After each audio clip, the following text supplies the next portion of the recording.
Hello everyone, and welcome to Dice for Roll, the queerest Pathfinder podcast on the planet. We ask the hard questions like, how come Imperial dragons only show up in Tian Xia? Region-locked content. Regional lock? They don't have the expansion yet. Yeah, no one else has the expansion pack yet. It's only Maybe the Imperial dragons don't like the dragons that live in, like, Avestan. That could be it, because, like, you'll find, like, red dragons on the fucking moon, but you won't find, like, Imperial dragons, to my knowledge, anywhere except Tian Xia. Why did they pull up here and be like, this is our place? Maybe they just like Tian Xia more. Maybe the weather's nicer. Maybe they just like the. Do you have a problem with Tian Xia? KK, start getting mad at him. Start getting mad at him. No, I don't hate Tian Xia. No, I think you. Why do you sound so hesitant, Derry? Why does it sound like you're hiding something behind your back, Derry? It's a t-shirt that says, I hate Tian Xia. No! Would we like to play some Pathfinder? Yeah. Sure. Previously, in Fists of the Ruby Phoenix, the Radiant Winds made their way to the peak of Mount Haminabu, presenting Hao Jin with their 10 silver feathers and earning access to the Ruby Palace itself. However, disaster struck when Devil's Jews, a rival team who felt humiliated by the competition, attacked Hao Jin and killed her. The Radiant Winds sprung to battle with the aid of Tino Tung, leader of Tino's toughest, and stopped the assailants in time for Lady Hao Jin to be reborn. You earned access and you met the other teams who had entered. Now, having all been accepted into Ruby Phoenix tournament, all that remains is to enjoy their final day on Danger Island, before they take the long journey back to Goka and begin the tournament proper. So, you are all in your very nice private room. It is exceptionally large, with silken beds, beautiful wall art, which depicts all sorts of like scenes from the history of Tian Xia. Windows which overlook Danger Island, and the thing which is currently in use, an armoire of many things, a powerful dressing tool which will conjure any sort of clothing you may need, which is exceptionally good because right now you guys are all getting dressed for a dinner with not only Hao Jin, the Ruby Phoenix, not only the other 7 teams who have made it this far, but the Empress of Goka, Empress Nai Yanfei. God. So you've got a lot. This is going to be an interesting time. I'm going to go around to each of you, ask how you're doing, put what you're wearing as you get ready for this Ruby dinner, this feast of the Ruby Phoenix. Shut the fuck up. Shut up. Shut the fuck up. Shut up. Ooh. We need a new DM right now. Someone take over. I need an apology with tears, please. Okay. We're gonna send out applications along with this episode. Hostile takeover. Shuji, we're gonna start with you. Hey. How are you? How are you enjoying this very fine, fancy castle? And how are you getting dressed? What's up? Oh, Chuji is generally good. They're happy to be in the palace. They're stoked even because this is literally their live stream. But it is honestly a little bit overwhelming how fancy this is, specifically for Chuji. They've never been in a place even half as fancy as this. Maybe even a quarter as fancy as this. So they're feeling a little bit out of place, but at the same time, their ego is very, yeah, bitch, I deserve this. Awesome. What are you gonna wear to the Feast of the Ruby Phoenix? Chuji is actually wearing a cheongsam, which is kind of a traditional Chinese dress. Except they've seemingly cut the sleeves off. Okay, shoulders out. Shoulders out, guns a-blazing. And Chuji's actually kind of affixed the fulu that they always carry. Just like tying that rope that they usually wear around their waist in the cheongsam. Okay, fascinating. So you got all your talismans just on display? Yeah. Less formal than the rest of the outfit, certainly. It's You what got they some- think is fancy. You got some hair, some mummy wraps, some flowers. Well, okay, they put the mummy wrap in like a bow. All right. Just Yeah, for this that's- occasion. Usually that's, it's like that's what loose. the problem was. It was the mummy wrap. Okay. Masami. Hi. How are you doing? I think that they enjoy like their surroundings, they enjoy their environment, they like the palace, they like the areas they can go into the palace. I'm sure they enjoyed the grounds, indeed. Oh yeah, they did. The bathhouse specifically. Stop. Stop it. On the subject of like formal occasions, they know how to act, certainly. Like they know how to present themselves in said like festivity. However, when it comes to being charismatic and not a wallflower, they struggle a little bit. They're the kind of person that's like, I'm gonna sit here, or I'm gonna lean on this wall and wait for someone to talk to me, which is not something that they should be doing at this one. And also, like, the fashion. Yeah. From Masami's clothes, they like things that aren't very encumbering. They don't like things very cumbersome. And the options that they have in front of them can be like very heavy fabrics, which is a little uncomfortable, but they'll bear it. Okay. They have two options actually. Okay. They have the traditional male kimono that has the haori with the 5 family crests on them and the hakama. And then they have the traditional women's kimono, specifically a tomesore, which has like it's a very colorful kimono with like with the designs on the bottom rather than all over. But they have their hair done, which is pretty much just like a braided updo with their fringe, like their side rings still like framing their face, and their classic like dark lipstick. Yeah. But other than that, they're struggling. they're picking out clothes, and the other guys are like going and ha and not really being helpful. I'm sure we'll get to that in a second, Masami. Sanku. Hi. How are you doing? How are you enjoying this very fancy palace? Have you ever been anywhere this fancy in your life? No. I don't think he's ever been anywhere this fancy. Yeah, like, you're not from necessarily a really rich background, right? Not at all. I think he feels a little bit out of his depth, but not enough. Not so much that he's like crazy anxious. It's just like, I grew up in a fishing village. This is not a fishing village. Right now though, he's wearing what he's wearing. It's the exact same outfit as usual, except I think he's probably used some sort of magic to like make the accents a bit more sparkly or sheer. But other than that, it's the same outfit. This is your formal wear. It literally is his formal wear. He's got his. I think he's probably doing a little bit to his crown to make that look fancier. But I mean, he is typically dressed pretty fancy. Well, I think then I'm just going to drop you guys in character. You are all in the room. I think by now Chuji and Sanku, you guys are changed. Masami, however, I don't know if you've chosen the outfit, and you're still struggling between them. So I leave you to it. What do you got? What's going on?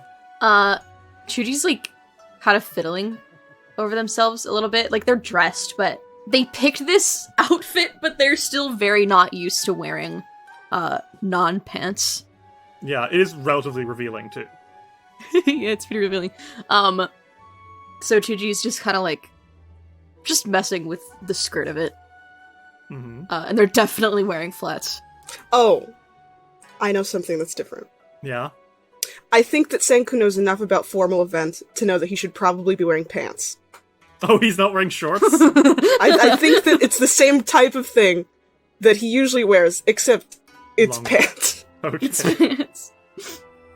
Masami has their arms crossed, their brow is furrowed, like they're still in like their regular gear, but it's just that their hair is all done up. They're just like, I mean, this one's less heavy in certain areas. That one looks really nice, though. I mean, they both look really nice. I know. Can you mix them? Yeah. Maybe you can wear both at the same time, just kind of like layer them over. Okay, maybe not both of these. That would be pretty bulky. But like Oh, man. pieces from both. You can like rip a little bit from there and rip a little from there, and then put them together. Yeah. If this is gonna be like a really formal thing, I don't know if I want to like stray too much from tradition. Lolo pokes his head out and says, Masami, whatever you do, go with what the heart says is right. What if a heart says both? Perhaps you could request glamours to allow you to do both. What? Glamours? Yes, enchantments and runes. I'm sure that the many servants of the Ruby Palace will have magic, which would allow you to switch between one or the other at a moment's notice. Yeah. Fits with my kitsune thing. That'd be Yes, sick. it's very on brand. Yeah, I'm gonna fly one down. They go out of their room and like peek out to see if they can like flag one of the servants. Yeah, there's like servants all over the place. They're all wearing like very fancy like red outfits. One notes you and kind of like strides over, and he bows a little bit and says, "What can I do for you, Master Takahara?" Hi, would you happen to have glamours? Yes, enchantment glamour. Yes, we can do that. For what purpose exactly is it that you are looking for? Fashion dilemma for the dinner thing. I see. Thank you very much. As a warning, you will be called down to dinner within the next 10 minutes. Okay. It'll be fine. It'll be fine.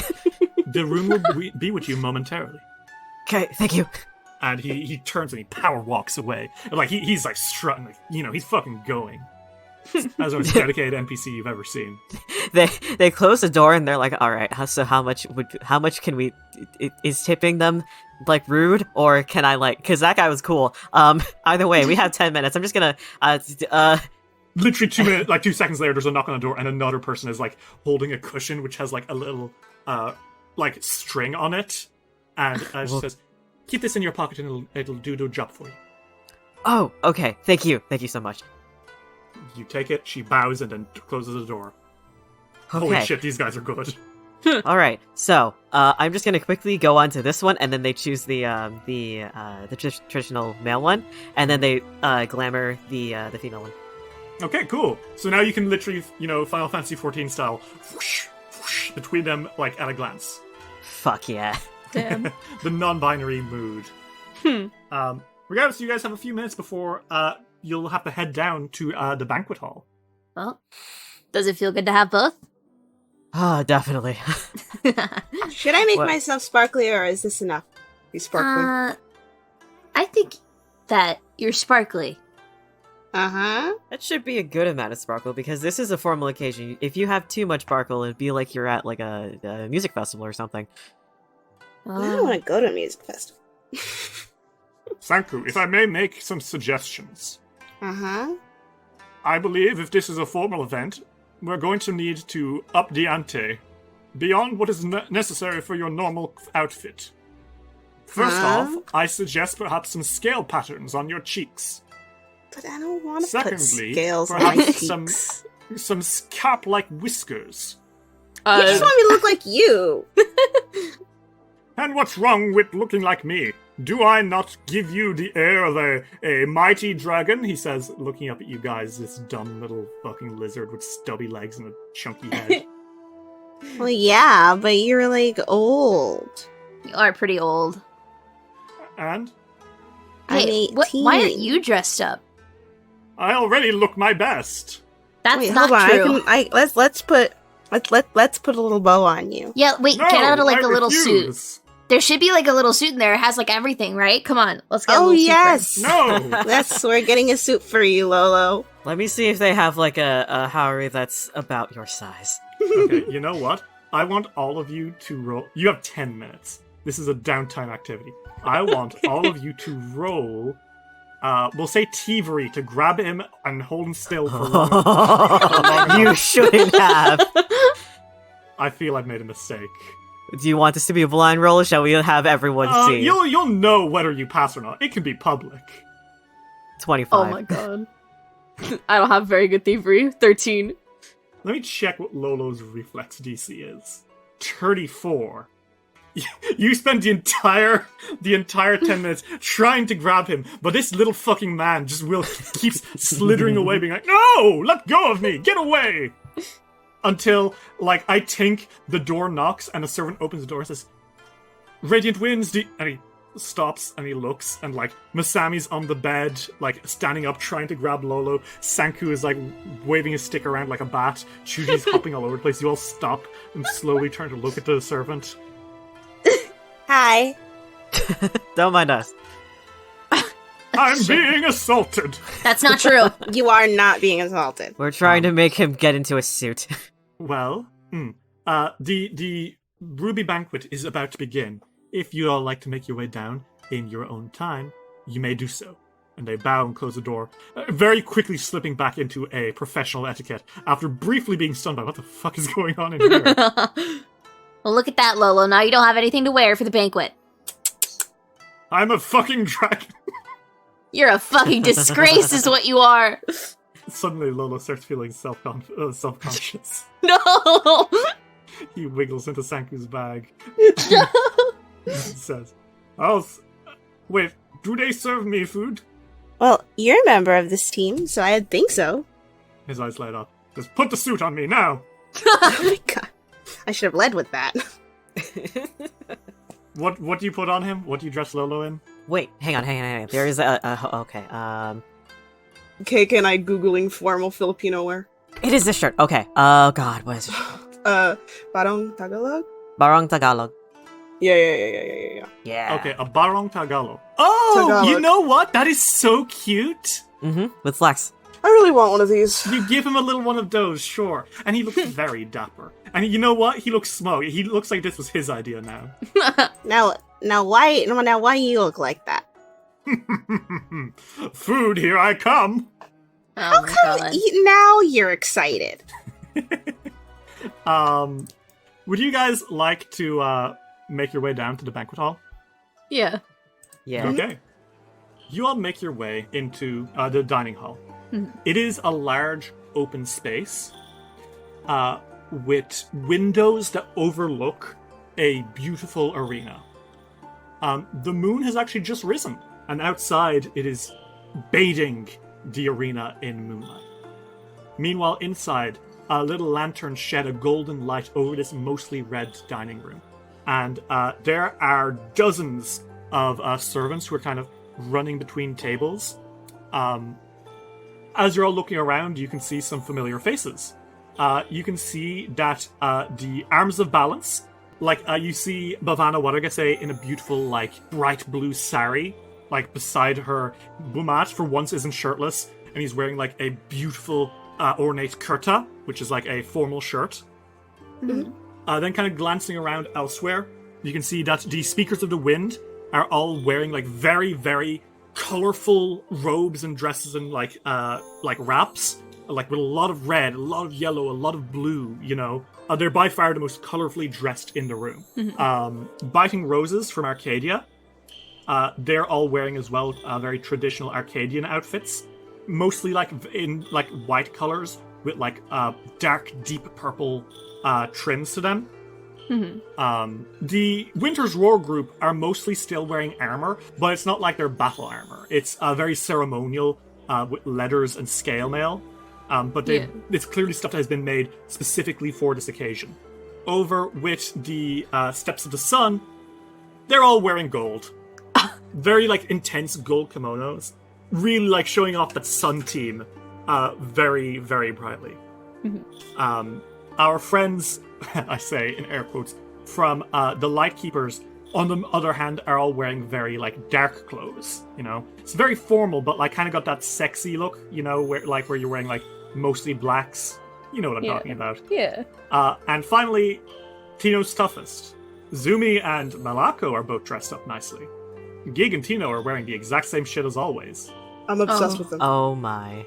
You can see Tino, Malako and Zumi are very politely waiting around, but Tino is wow, look at that! And Geek's like, yeah! Making a lot of noise and like kind of being like fusses. And you guys all take a seat. And then you look up to the top of the room. And sitting on a set of thrones, Hao Jin, wearing this beautiful, beautiful red kimono. And beside her is the most beautiful woman you have ever seen. Your mom? It's my mother. Oh my god, your mom's hot. You can't actually make out what age she is. She is wearing a lot of makeup. It's Oshiroi makeup, the same type that geisha wear, with like that kind of white powder all over her. She is wearing these brilliant blue robes, like extremely brilliant, with like white trims and stripes. Beautiful sandals. She has like a fan with a lotus print on it. But her hair, my god. It is very clear that she has probably had hours worth of work done to it. It is blacker than midnight. And then it kind of like twists into these beautiful spirals around the sides of her head. And then into a large tall bun up top. And she has this crown of jewelry that kind of like brings it all together. And she has so many like little chains coming from the bottom of her hair, from her ears, from like different pieces of jewelry. And she is extremely elegant and extremely beautiful. And you all know that that is Empress Nai Yanfei, the monarch of Goka. Oh shit. Her lipstick is brighter than blood. Her eyebrows are done beautifully. She has like a lotus print very carefully painted onto her forehead. She is... Words don't do it justice unless that word is awuga. Awuga. She's gorgeous. She is. She is gorgeous. How are you all doing? Chuji audibly whispers to the others, damn. Yeah. Oh my god. Yeah. Oh my god. God damn. This is the part where I tell you, you don't need to. But if you can impress her today, good things may happen for you. Okay. She's not involved in the Ruby Phoenix tournament. You know what she is involved with? All of fucking Goka. She's its emperor. If you can curry her favor, life will be easy for you. Okay. I think Hao Jin stands, and she kind of like raises a hand, and kind of silence falls over everyone. And she says, "Greetings, everyone. I welcome you all to the most delicious meal you will have in your life. Brought to us today by the kind generosity of Empress Nai Yanfei." She kind of bows to her friend, who kind of smiles and, like, I think rolls her eyes a little bit nearly. She turns and says, You will be fed with the best culinarians in all of Tian Xia. Throughout the night, we hope that you will enjoy yourselves. Speak with those that you want to learn more of. Take part in the events which will happen over the night. And of course, enjoy the food. She kind of bows her head a little bit and sits. And as this is happening, several more servants kind of come up to all the tables. And one of the servants comes up to you and bows and says, Hello, everyone. Your appetizer choices are gion, gyoza, some dumplings, and some yakitori. Chuji leans over to the guy, is like, I'll take gyoza. An order of gyoza, of course, master. I'll second that. 2 orders of gyoza. He turns to you expectantly. Senku says, "Oh, also me." 3 orders of gyoza. Thank you. Kind of bows a little bit. And he walks away. The gyoza comes out, and you all partake in it. It is delicious. It's like, you guys... you guys, they weren't kidding. This shit is good. Yeah, it's real good. What did all of you order for your entrees, do you think? You got a choice between beef chashu ramen, okonomi, mulnengyan, donburi, tantamen, lulu fan, and udon curry. Chuji's having such a hard time. I think Senku gets, I think he gets Mulnegna. Okay. Masami, I think, is getting the udon curry. Okay. Chuji goes for Don Buddy. Okay. the meals are brought out, and you guys are eating, and again, it is absolutely delicious. And I think you get so absorbed into your meal that you don't see her coming. Oh shit. You hear, Oh, and you look hello. up, and holy shit, it's the Empress of Goka. Holy shit, Chuji's stuffing their face. Like, Okay. Lolo looks up from a big fucking bowl of udon, and he's like slurping, he's like, "Bruh!" And Whoa. I think Nyanfe smiles and says, "Greetings, everyone. You are the fighting team named the Radiant Winds, correct? Mm-hmm. Yes. It's a lovely name." Masami very quickly just like cleans up a little bit. They're having udon curry, and they just bow in their seat. I think she raises hands and says, "Don't worry too much about the formalities. We're here together to share dinner today, aren't we? Do you mind if I take a seat?" Not at Oh, all. not at all. Feel free. And the Empress of Goka fucking sits down across from the wall. Shit. And she kind of smiles and says, "So, Radiant Winds, tell me about your history. How did you all meet each other?" Well, you can tell the story, Masami. Well, Chuji and I are actually from Goka, and we actually met up with each other while we were out adventuring, bonded mutually over fighting and our similar Dispositions? I would say, yes. And we make a really good team. That is true. Mm-hmm. And what about you, young man? About 3 years ago, I was 15 and I had just started to do magic. I had just gotten my familiar. And he sort of gestures to Lolo. And they saw me doing magic, and then I just decided to go on adventures with them. I see. And I think you guys start having an actual proper conversation with her. Mm-hmm. Now, you guys can try to impress her if you'd like. You can Sure. make, between the party, a total of 6 skill checks to impress her. Stuff like doing some athletics to recount a match from the last few days, or a nature check to impress her with some knowledge of, like, Bonmu's flora, or stuff like that, you know? Now, who does what, that's up to you, but, like, try to weave it into conversation. Chuji could probably do athletics roll to talk about a fight. Should I make the roll first, or do the conversation first? Do the roll first, and I'll inform how she responds. Okay. Chuji, this time with like with a clean mouth without a bunch of food in their fucking gullet. They're like, actually, have you been watching the match? Or No, I only got here today, actually. wow, you missed some pretty good stuff, haven't you? Well, I'm sure you'll tell me about it. Totally. Actually, not even before we got into the palace, 3 teams who kind of like banded together to, you know, try and best us, came up against us, and we beat them almost immediately. A team of 3 teams? How many people must that have been? Definitely over 10. My word, and there's only 3 of you? 4, including the young dragon there, and Lolo looks chuffed. He doesn't really fight, he just kind of supplies magic. Every part of a fight is critical. Yeah. Masami nods at that one. Wow.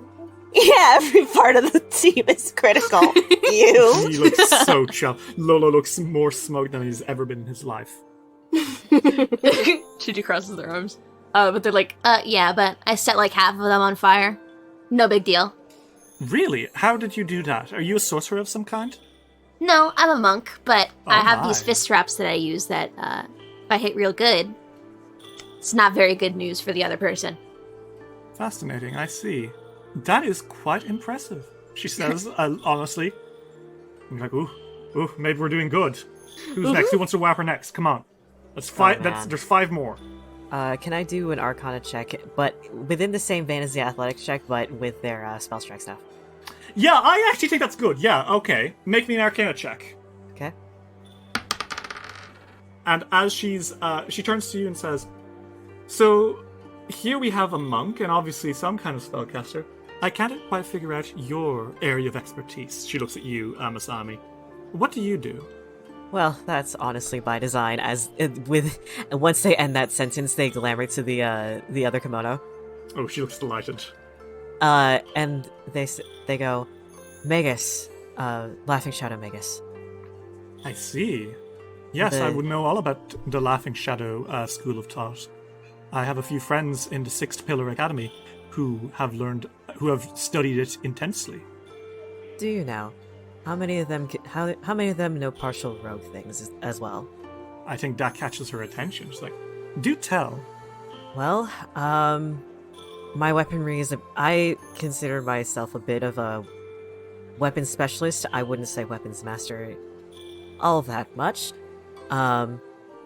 While I am using my Magus powers in Laughing Shadow, I have a Chokuto with me that more or less deals all of my strikes. I see. There's actually this one time where I took down 3 people with said strike. How did you manage to do that? Spell strike with chain lightning. They're all relatively low already, but the fight was getting a little dire. I think she looks genuinely impressed by that. Now that is a feat I would like to see. Be sure to try to repeat that little trick at the tournament itself, won't you? Oh, of course. I think it'll be permanent. I think it's a permanent spell in my repertoire. She looks pleased by that. Who next? Saku, do you want to go next? Yeah, I'm ready. I think she kind of smiles at you and says, well, now, I feel I'm very acquainted with Master Chuji and Master Masami. Would you, Master Senku, what is your... The others said that they're from Goka. Would you be from my realm as well? I'm not from inside of Goka. I'm not from far off. I'm from the islands that are around it. I see.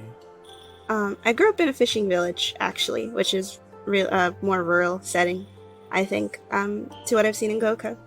I actually don't usually eat like this. I usually eat with my hands. My family and I would, you put food out on, like, banana leaves and you eat together like that. Even with fish? Yeah, it's easy. I see. No, that's not something we would ever have done ourselves, but I have heard many tales of how, especially Minatan cultures do it, so I suppose that does make sense. And I think she looks very impressed by, like, this, this sharing of knowledge. She seems to have appreciated it. Mm-hmm. She kind of leans back, and you can see that so far, the conversation seems to be going very, very well. I think if you keep this up, you'll be in a good position, You just have to keep doing what you're doing and keep impressing her. Who wants to go again next? Chuji's gonna talk about their belt. Okay. Sure. Their talismans. I think conversation probably heads back to the fights. I think she's asking more questions about them. And I think at some point, Lady Nyanfei's kind of eyes drift to your belt, Chuji, because even from where she's sitting, she can see it, and you can see, like, a look of confusion pass over her briefly. She doesn't say anything, but she's definitely, like, a little judging you. And Chuji's like, oh, yeah, they don't really go with the outfit, do they? But I like having them around. If you don't mind me asking, what are they? Oh, well, these are actually my talismans. I'm a talisman dabbler monk. I see. And can you tell me about them? Oh, yeah, sure. And Chuji actually kind of, like, not unties their, the rope around their, waist, but kind of loosens it so they can, like, pull it up a little bit more. They quite literally explain, like, all of the ones on their belt. And they're like, well, usually I get them from fights. If I can, see something I like from an opponent, I can just take it. And, of course, I have to craft it later, but these are some of my favorites that I always carry. And they point to, and she's like, well, this one's hair from a naga, and that one gives me one of my spells, and this one is actually a mummy wrap from another team here. It lets me kind of turn into sand at will. Oh my. Yeah. Oh, but this one's my favorite, and they point to their Fulu scroll, and they're like, this one was the first one I ever got. What is it? Well, it was the scroll of my father, and I took it from him, and so it's mine now. She blinks. I think almost like she isn't quite following. Oh, I'm a Damphir. Oh, and your father would be a Jiangxi? Yep. And I think she catches your mate. She looks at you saying that you defeated your father in combat and took the scroll from him? Well, yeah, I didn't really ask him for it nicely. Is your father still with us? She kind of raises an eyebrow, smiling a little bit. No. I think she nods a little bit, almost appreciative of that story. Do you want to roll me occultism real fast? Yeah, I do. Yeah, I think she smiles. I think she looks impressed. Like, genuinely, I think she is quite amused by your story, but also, like, to slay a Jiangxi, your father, apparently, Yeah.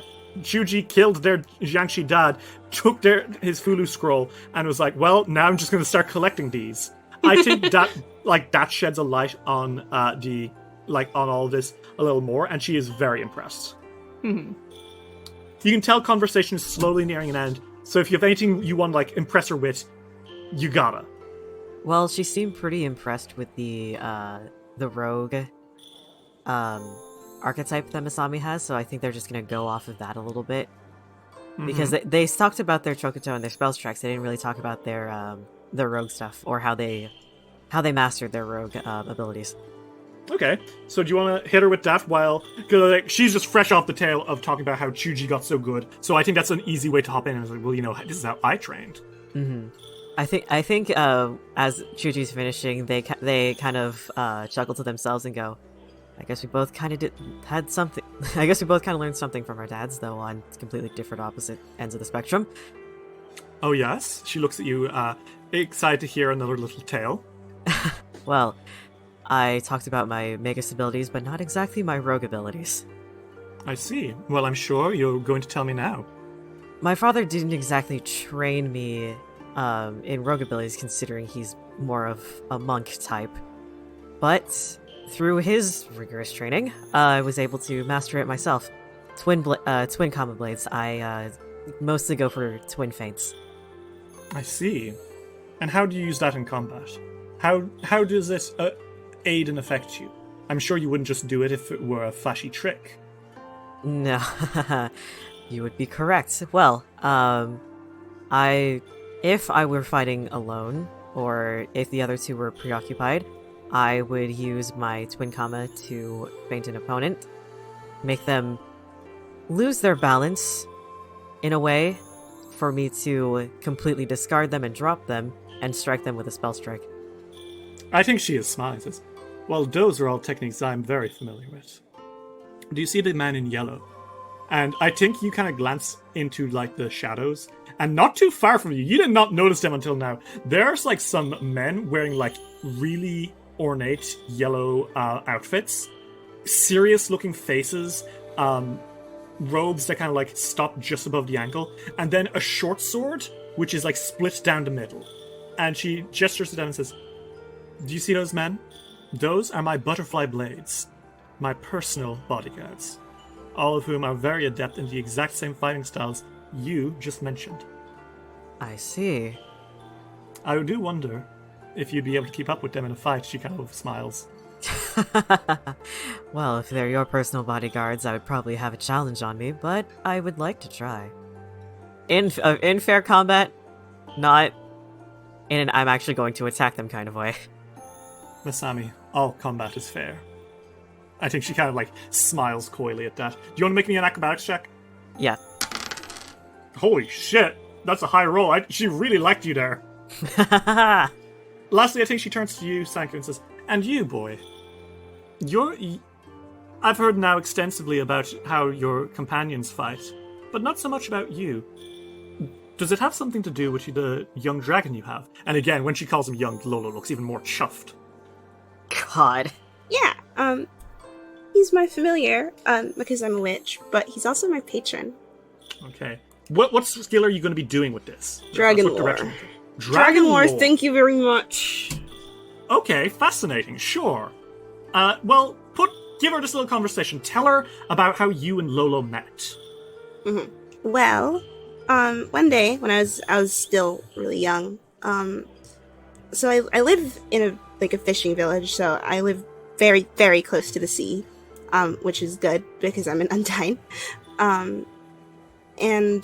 I picked up this shell one day, and it was and it was a shell that gave me Lolo, or maybe Lolo gave it to me.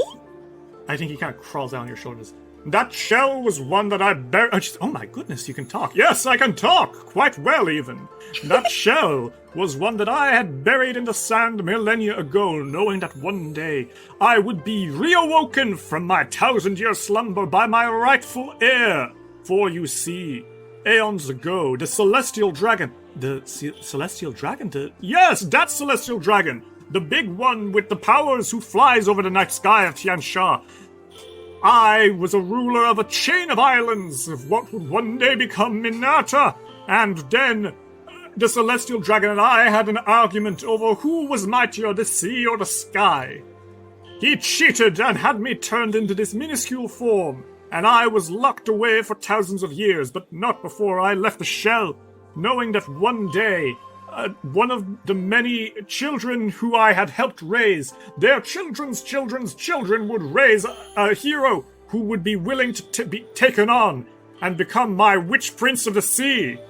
And so Senku started his epic quest in order to become a mighty witch, and one day he shall restore me to my rightful form. Ah, but you're so cute like that. Hush now, we're impressing the Empress of Goka. She's very impressed with that. Do you want to roll me Dragon Lore? See how Yeah. If letting Lolo talk was holy shit, not 20. I'm flexing. Can you see it? Can you see my giant muscles? Letting Lolo talk was the right choice, I guess. She claps a little bit, I think, like genuinely entertained, and Lolo's ego grows in size to be as large as his original form. Oh, good lord. Oh my god. We're gonna be regretting that one. You sure fucking are. I think they're all aware.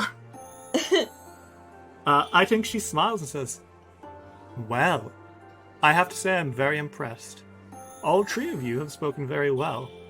I look forward to seeing you during the rest of the evening. And I think she stands up and says, I'll go speak to some of the other teams now, but thank you very much for giving me an extremely entertaining few minutes of your time. Of course. Anytime. Anytime. The Empress bows and leads you to it. As soon as she's not looking, Senku goes, I think Masami still limps in their chair. Lolo Was that stands impressive? up on his little hind legs and he says, Oh, no. I've still got it! Of course you do. The old All right. Lolo-chan! Perhaps The one old day when I get my old Okay. body back, I'll be able to raise even more progenitors. Okay. But I'll be your favorite, though. Oh, no one would ever replace you, Senku. Senku's a bit more sparkly.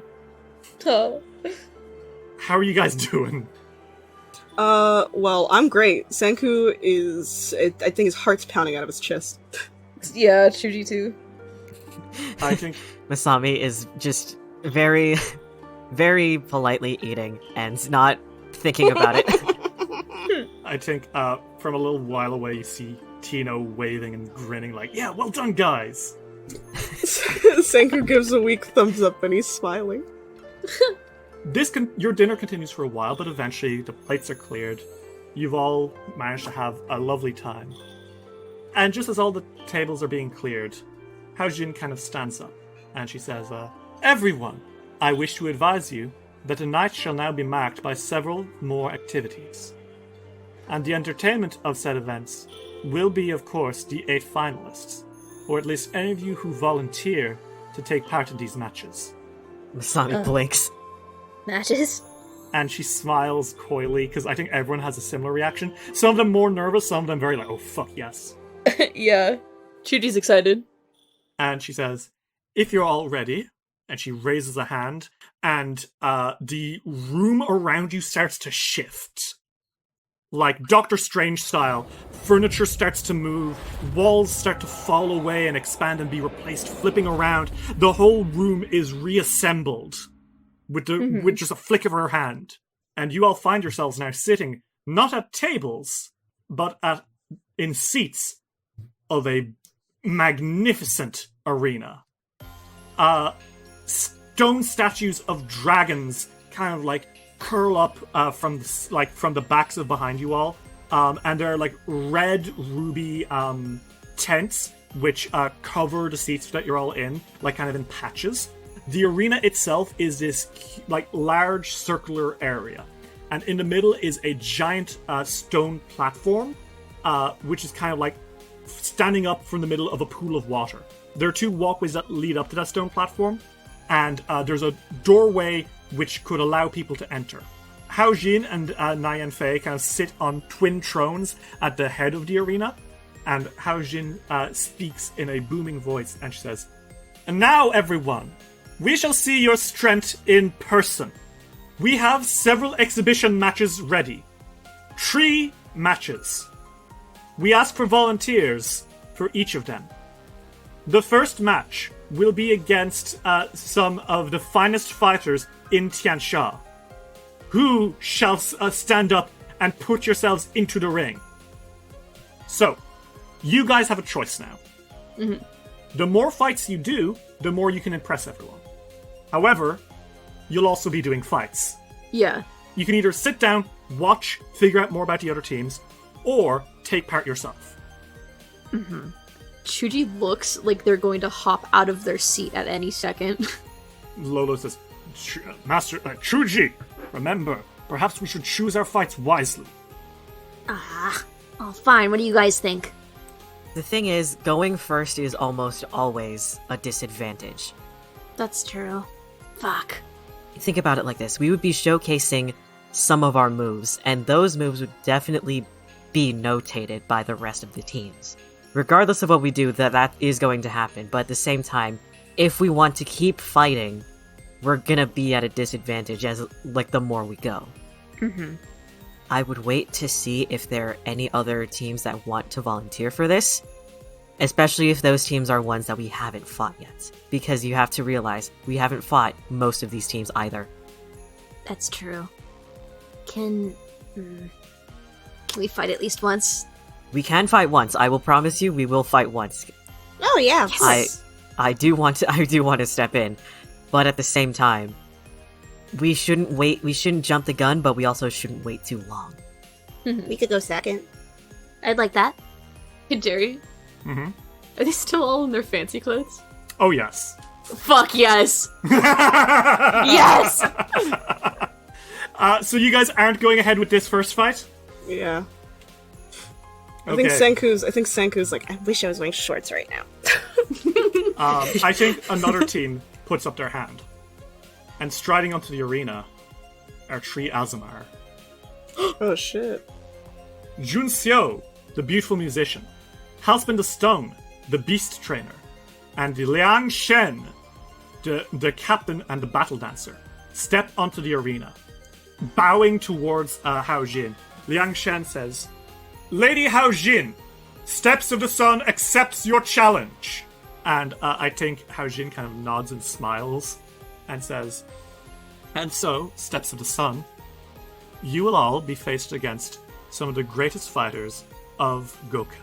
They step up onto the walkway that leads into that stone platform, and Halsman the Sun whistles, and there's a caw, and flying from above comes the celestial rock, which you believe his name is Sway, Chuji, from your brief encounter with Steps of the Sun. Yeah. Chuji's watching so close. Hao Jin calls, "1 year ago, a terrible beast unleashed herself onto the fields of Goka. An Oni by the name of Zecora took battle against the innocents around Goka. Zecora was no match for the most expert team available to take her down. The Butterfly Blades, the personal bodyguard of Empress Nian Fei. Rather than kill her, however, Zecora swore her fealty to Goka and to me. And so, I present to you all today two of the finest butterfly blades under the Empress's command, and the head enforcer of the Ruby Phoenix tournament, Lady Zecora. And stepping out into the light come two of those yellow-clad rogues, Masami, the ones that the Empress had been talking about, her bodyguards. Now I think Masami's a little regretting it. They're like, oh, fuck. God damn it. And a massive fucking Oni. Like, do you remember day one where you saw an Oni on the beach and I was like, holy shit, she is huge? Yeah. That's her. Oh. And she is gorgeous. She's about 14 feet tall, ripped, and like she's got big proportions. She is like shirtless, but she's got like a kind of gold wraps around her chest, and she has the classic massive maul in one hand, flames in her other hand, and huge spiky horns. The two butterfly blades beside her kind of silently like take their short swords and then split them into two like daggers, basically, like clean down the middle into like a sword and bow hands. Zecora points across the platform at Shen, Junxiu, and Halston, and she says, "Steps of the Sun, I regret to inform you that you will not be winning this match." And I think Shen just kind of rolls his eyes a little bit and says, "Begin the music." And so, initiative is rolled. First in the order goes Zecora, who flies towards them. And I mean literally flies. She like jumps off her feet and soars through the air, holding her like bat in, like her club in one hand, and like coming down, slamming at the ground by the battle dancers. Shen and Halston both kind of spin out of the way, and Junxiu just takes a step back, and she starts like kind of singing. And as she sings, Halston the Stung kind of like comes in as well and starts to whistle. And this beautiful music starts to play through the field, empowered by bardic magic. Sway, the Azamar, the Celestial Rock, begins to beat his massive wings in time to the music. All three of them singing, whistling, and beating, kind of making this incredible melody. And Shen spins forward, pulling out a massive fan, which he kind of flicks, and it turns into a sword in his hand. He darts up to Zecora and like slashes at her, and then kind of like almost pirouettes to be on the other side of her, where he slashes again. She roars and brings her club down, smashing into the platform as he leaps out of the way. And as he's like kind of dueling against her, the two butterfly blade warriors start dashing, like heads bowed low, as you know, kind of Naruto running across the field, jumping past him and Zecora in the middle of the platform and going towards the two singers at the back. Junxiu, she kind of sings a little louder, and her voice actually comes together into this sound blast, which she unleashes at one of the butterfly blades. Halston kind of like ducks out of the way of the other butterfly blade, who keeps advancing on him. It's kind of like this pushing offense. They keep going harder and harder against the Steps of the Sun, pushing back, until they've pushed back too far. And with a flap of wings, Sway grabs at them both and flies away with them, going high up into the air and then dropping them. And they both kind of like land on their feet, only to see Sway dive bombing at them and like just attacking them with full might and fury, eyes glow with holy light, as Junxiu continues to sing and Halston the Sung continues to whistle for Sway. Zecora and Shen duel it out, and as Zecora's kind of like doing these huge swings, Shen is kind of like darting back and forth, almost like he's dancing in time to her fight. And he looks unimpressed. He kind of exhales after a minute and says, "You're projecting all of your attacks. I can tell when you're about to try hit me before you even think about doing it." And I think Zecora grunts and says, "Quiet, Azamar! You know nothing of combat!" And she makes a swing, he flips into the air, lands on the club, and does a quadruple backflip. And as he is kind of landing, his fan catches like this holy fire and slashes into her. And she lets out a roar of agony. Oh no, she's an Oni. They're not good with fire, apparently. Yeah, fire and acid. She's not good with those. She stumbles back, obviously wounded, as Junxiu and Halston the Stung now advance, dashing past them just as the butterfly blades had earlier, to help finish off the two of them, who are KO, but after a few moments of exchanging blows. But really, the spectacle itself is Zikora and Shen, as Zikora continues trying to hit, but not once is the top enforcer able to land a solid hit on Shen. He keeps weaving around her, before she finally exhales and gasps, and Shen does a flip, turns the sword back into a fan, and slices at her. She stumbles for a second, and then she falls to the floor. KO! Shen, without a word, flicks his fan away and bows to the Ruby Phoenix. Junxiu and Halspin kind of celebrate and Sway lets out a call, but Shen just kind of like, without a word, just is going back to the seats. Holy fucking shit. How are you guys reacting to that fight? God damn. Not bad. Honestly, not bad. Yeah, they did pretty good. Jeez. Fights well for having a stick up its ass. So that was the leader you were talking about, the one that scared off the Bioni. Yeah. I think as the kind of like everyone's chatter is kind of dying down, Hao Jin steps up again and says, "Now, our second event!" And she kind of like raises a hand, and the quadrants of the courtyard here, they start to magically transform. And y'all, holy shit. Senku was impressed by that in particular. I think the fight is, he watches a lot of fights because Tsuji likes to fight. I think the magic, I think that's what gets him. Well, this is going to get you even more, because the northwest quadrant transforms into a towering spire of earth. The northeast quadrant collapses into a pool of lava. The southwest quadrant is consumed by a thick layer of ice, and the southeast quadrant sinks into a pit of quicksand. And Hao Jin stands and says, "Now, I challenge you. 2 teams must cross the transformed quadrants, 1 team member per quadrant. The first team to have each team member cross their quadrant wins. If both teams fail to cross all 4 quadrants, the team that completed the most quadrants wins." We have to do this one. Definitely. I mean, okay. I think you guys are getting up, and the arms of balance are about to get up, and then they see you getting up, and Bhavana puts a hand up, and she gestures for the others to wait. We got watchers. She kind of sits down, and the others, like, I think most of them sit down, like, as soon as she motions for them to wait.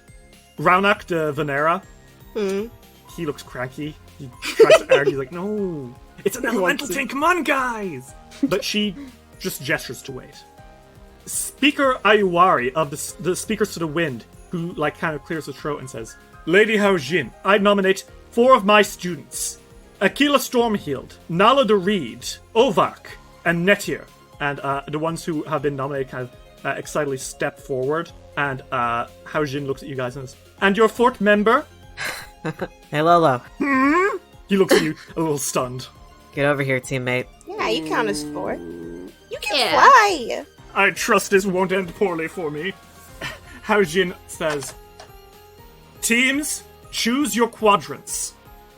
Okay, so I'm gonna write... I choose mate split ship. No. Oh my. Okay, so, to remind you, the northwest quadrant is a towering spire of earth. Mm-hmm. The southwest quadrant is a thick layer of ice. The northeast quadrant is a pool of lava. The southeast quadrant is a pit of quicksand. Which of you guys are going to take which? I'd say Chuji's probably goes for quicksand because they're really good with hard terrain. Oh, so true. Misami? Masami wants to go with a little flare, so they're gonna go with the lava. I can go up this fire of earth. I've got a broom. It won't be tiring. Okay. And Lolo. Oh, he says as he's relegated to the ice. Lolo, it's just cold water. So each of you is in the corner of your quadrant. The goal is to get to the center of the thing, and the first team to have someone in the center of each gets to win. So, Senku, coming up to you is Aquila Stormheal, the halfling with the leopard mask. Hi! She kind of waves, says, "Hi! Hey, you ready to do this? I hate to tell you, but I'm pretty good at climbing." Wow. Good luck. Coming up to you, Masami, is Nala the Reed, the Gripply, and she's kind of hopping up and down on the spot, saying, This is going to be a new one for me. I've never really done lava before, but hey, new experiences for everything, right? Same here. Good luck. Nettier kind of comes up to you, Chuji, and he kind of bows a little bit and says, Quicksand, is that something you've dealt with before? All the fucking time. Okay.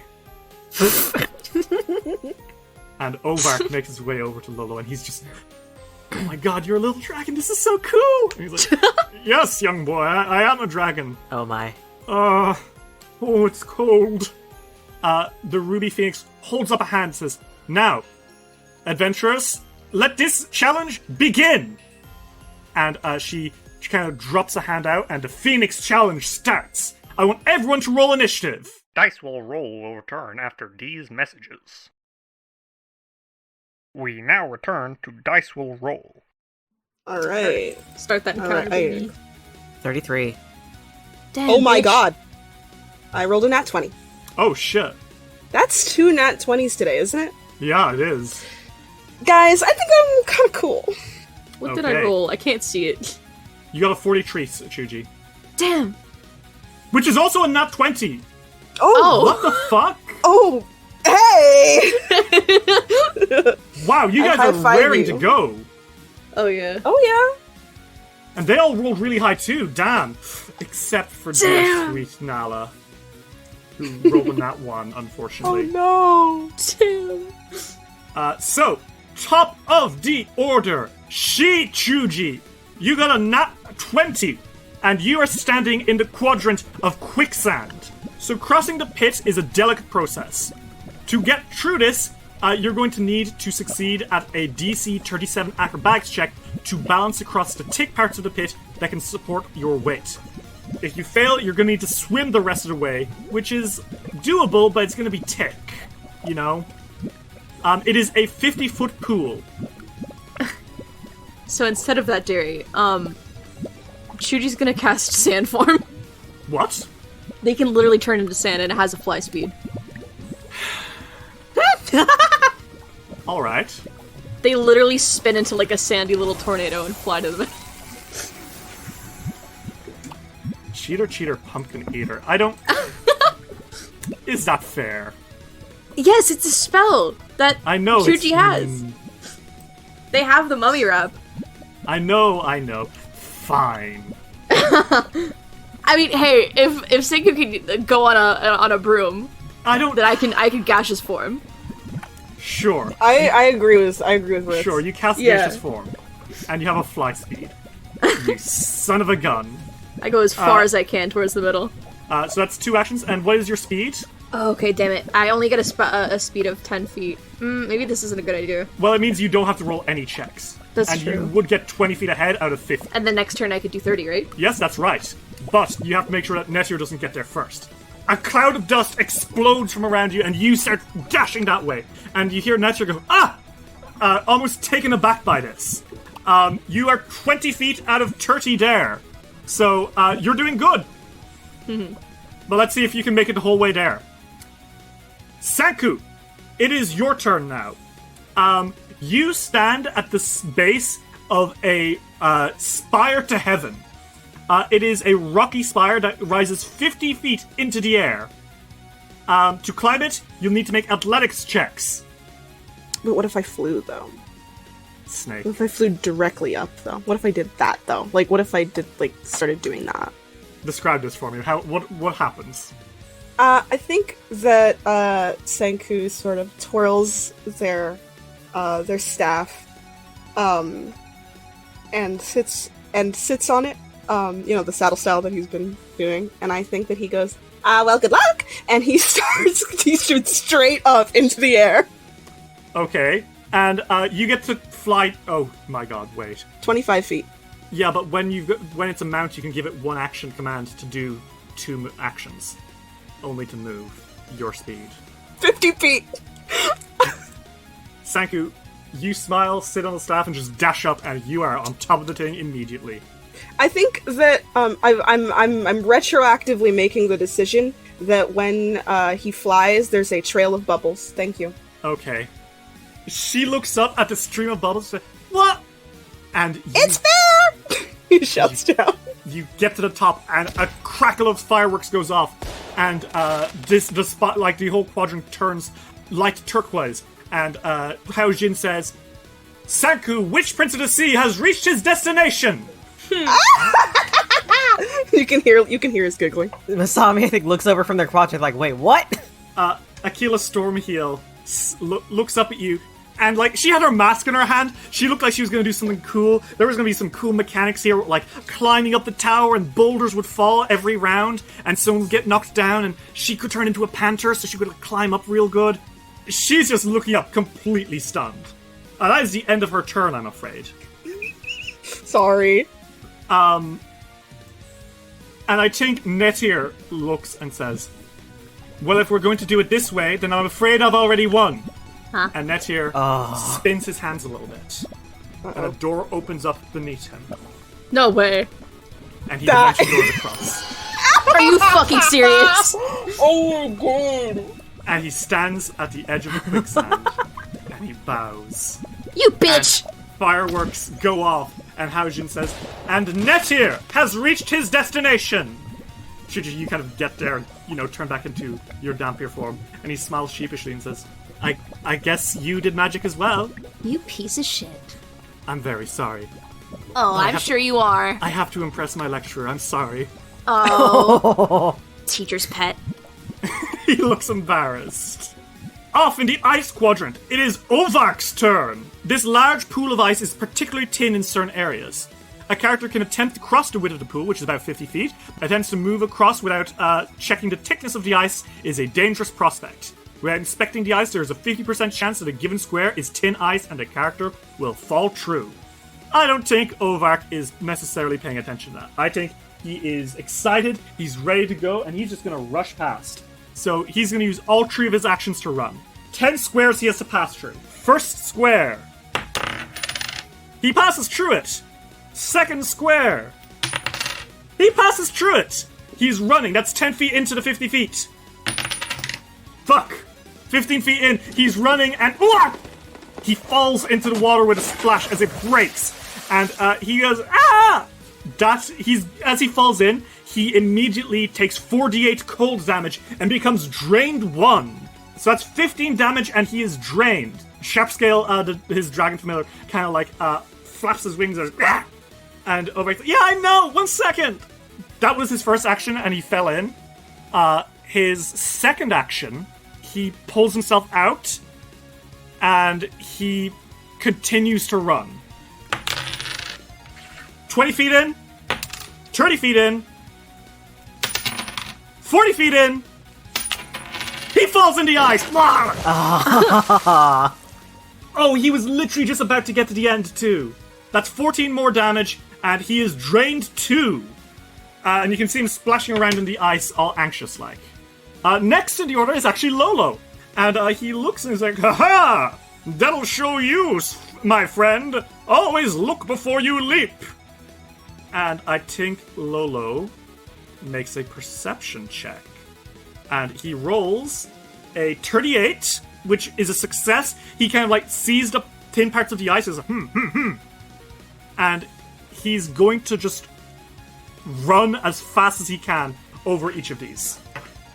So now I'm going to, instead of a 50% chance, he has a 10% chance. So I'm going to roll a d10. And if I get a 1, then he is going to fall into the ice. You are scaring. First step. That's a 5. He's 10 feet in. That's a 7. He's 20 feet in. That's a 3. He's 30 feet in. That's a 2. He's 40 feet in. And that's a 4. He's 50 feet in. He gets to the top and he does a little dance. And he says, "Yes, I've still got it." He still got it. Fireworks go off and the whole quadrant turns white. And Haojin says, "Lolo Sadagat has reached his destination."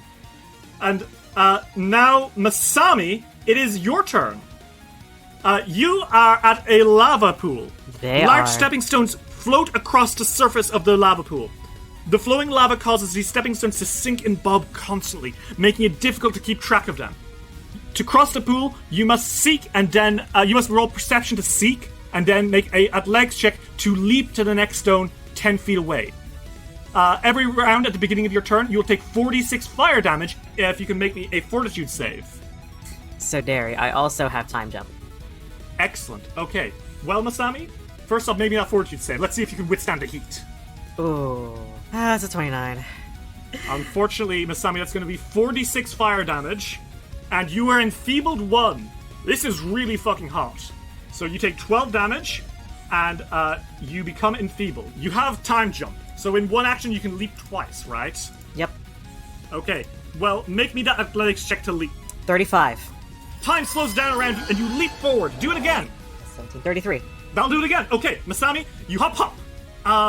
You are now 20 feet in, and you have 1 action left. 30 feet to go across this molten pool of magma. They're just gonna take another leap. Okay, make me another athletics check. 30? Masami, that won't do it. You're very close, but I think you stop yourself at the last second because you realize that rock is going to fumble and drop you into the magma, which is not something you want to do. Alright. So you're 20 feet in. It is now Nala the Reed's turn. Ah, jeez! And that's a 27, that's not going to do it. She's going to take 46 fire damage and become enfeebled. That's 17 fire damage. And she's kind of... She's going to take an action to jump. 26 won't do it. She jumps to an adjacent stone instead of a head. She inhales, exhales, and she tries to jump again. 22 does it even less. She doesn't even jump to another stone here. She's just kind of like waiting, watching, clearly a little panicked.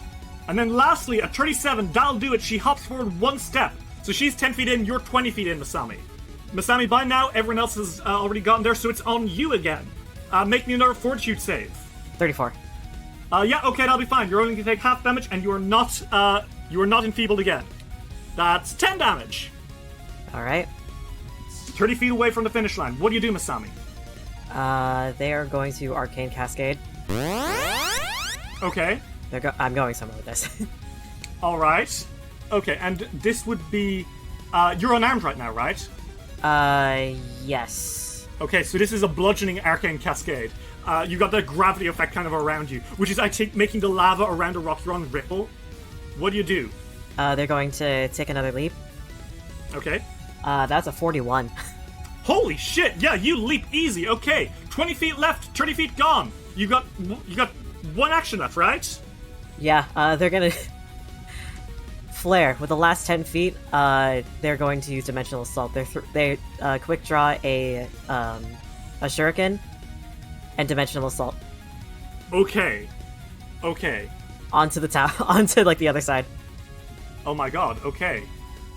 Yeah, Masami, you kind of wink at Nala, and you dash forward and appear out just on the other side, skipping past all the lava, and I think the lava, like, it kind of ripples like water out of the way as you do it.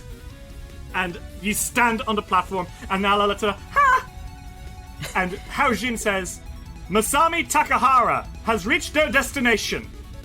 And fireworks go off, the quadrant turns red, and those quadrants that were glowing, 3 of them turn golden, and 1 of them turns green. 3 members of the Radiant Winds have reached the end. Therefore, the Radiant Winds are the winners. And fireworks go off with all 3 of your faces in it. Okay, that's a bit much. The students all look a little sad that they lost. Ovark is very chilly, and Netier looks sheepish, and he's not looking at you, Chuchi, because he knows you're mad.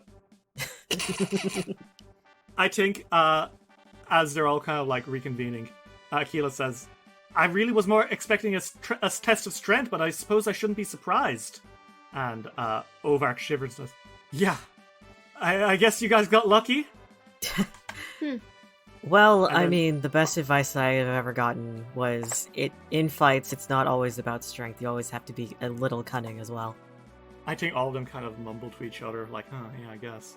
And Speaker Iowari, their teacher, comes up and says, and I must thank you all for teaching my students a valuable lesson. The best way to win is the way that uses all of your skills, not just the ones that you think are most suitable for the situation. I knew that you were all tough stuff. He kind of like smiles at you all. And they bow a little bit and they go their ways, and you guys can talk to each other for a second as you're re-grabbing your seats. I felt so bad. I flew up so fast.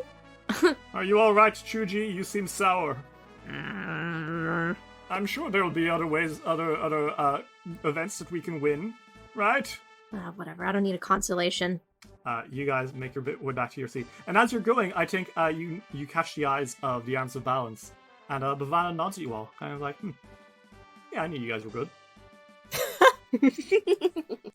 Haojin stands and says, our next challenge will be against a powerful beast.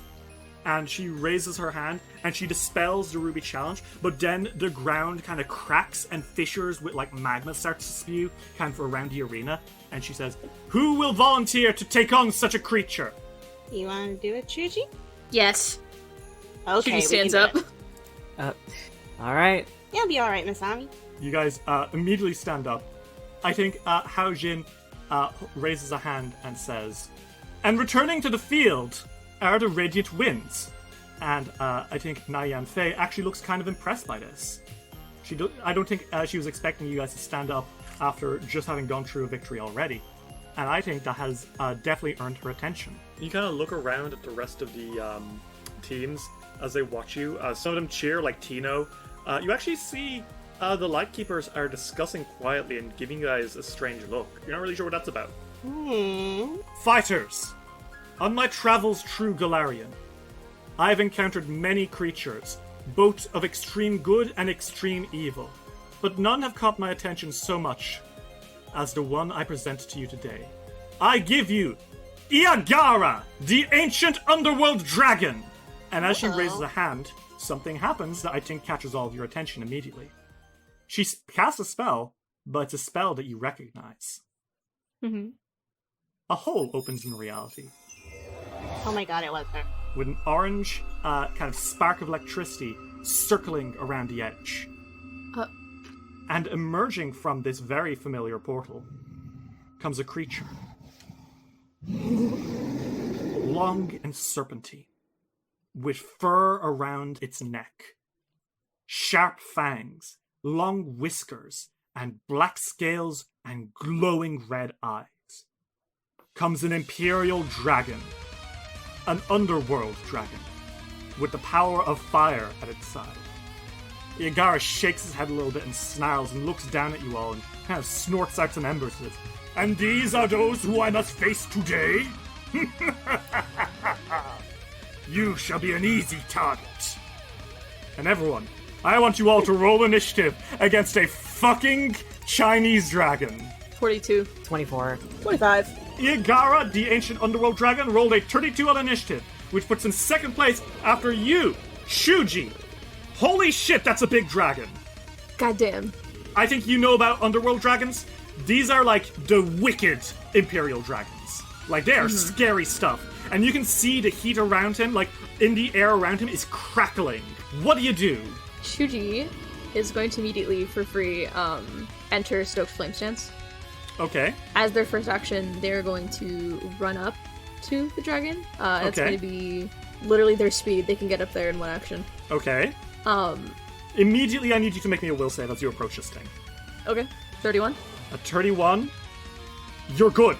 You're just about good. This dragon is scary. So much so that as you run up to it, you are affected by its frightful presence and you are frightened 1. Wait, Chuji's path to perfection, though.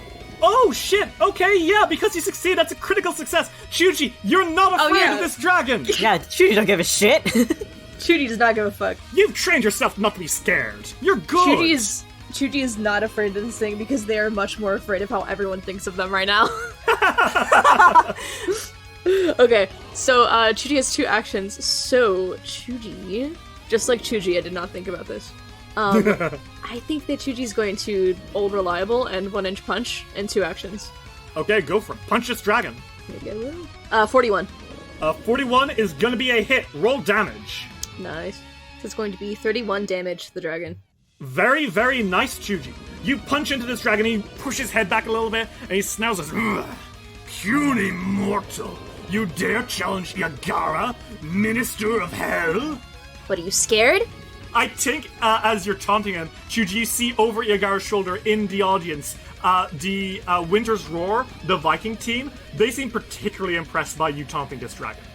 Is that your turn?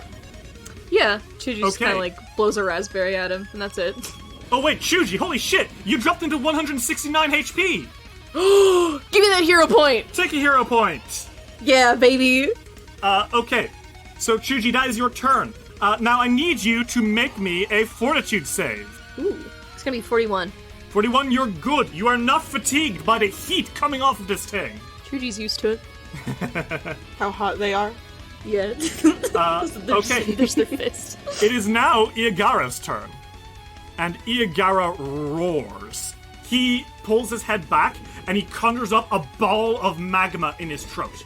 And he gargles it for a second, and then splats it into the ground behind you, Chuji, and in front of Masami and Sanku. I need both of you to make me or all of you even, to make me a reflex save. 41. Okay. That is my third nat 20 of the session. What the fuck? Okay. So, 2 41s and a nat 20. All of you critically succeed. How do you all dodge out away from this magma ball that is launched at you? Chuji literally just ducks. I think Masami like runs up the wall on the side, right on their right, and backflips. Why are they so fucking cool?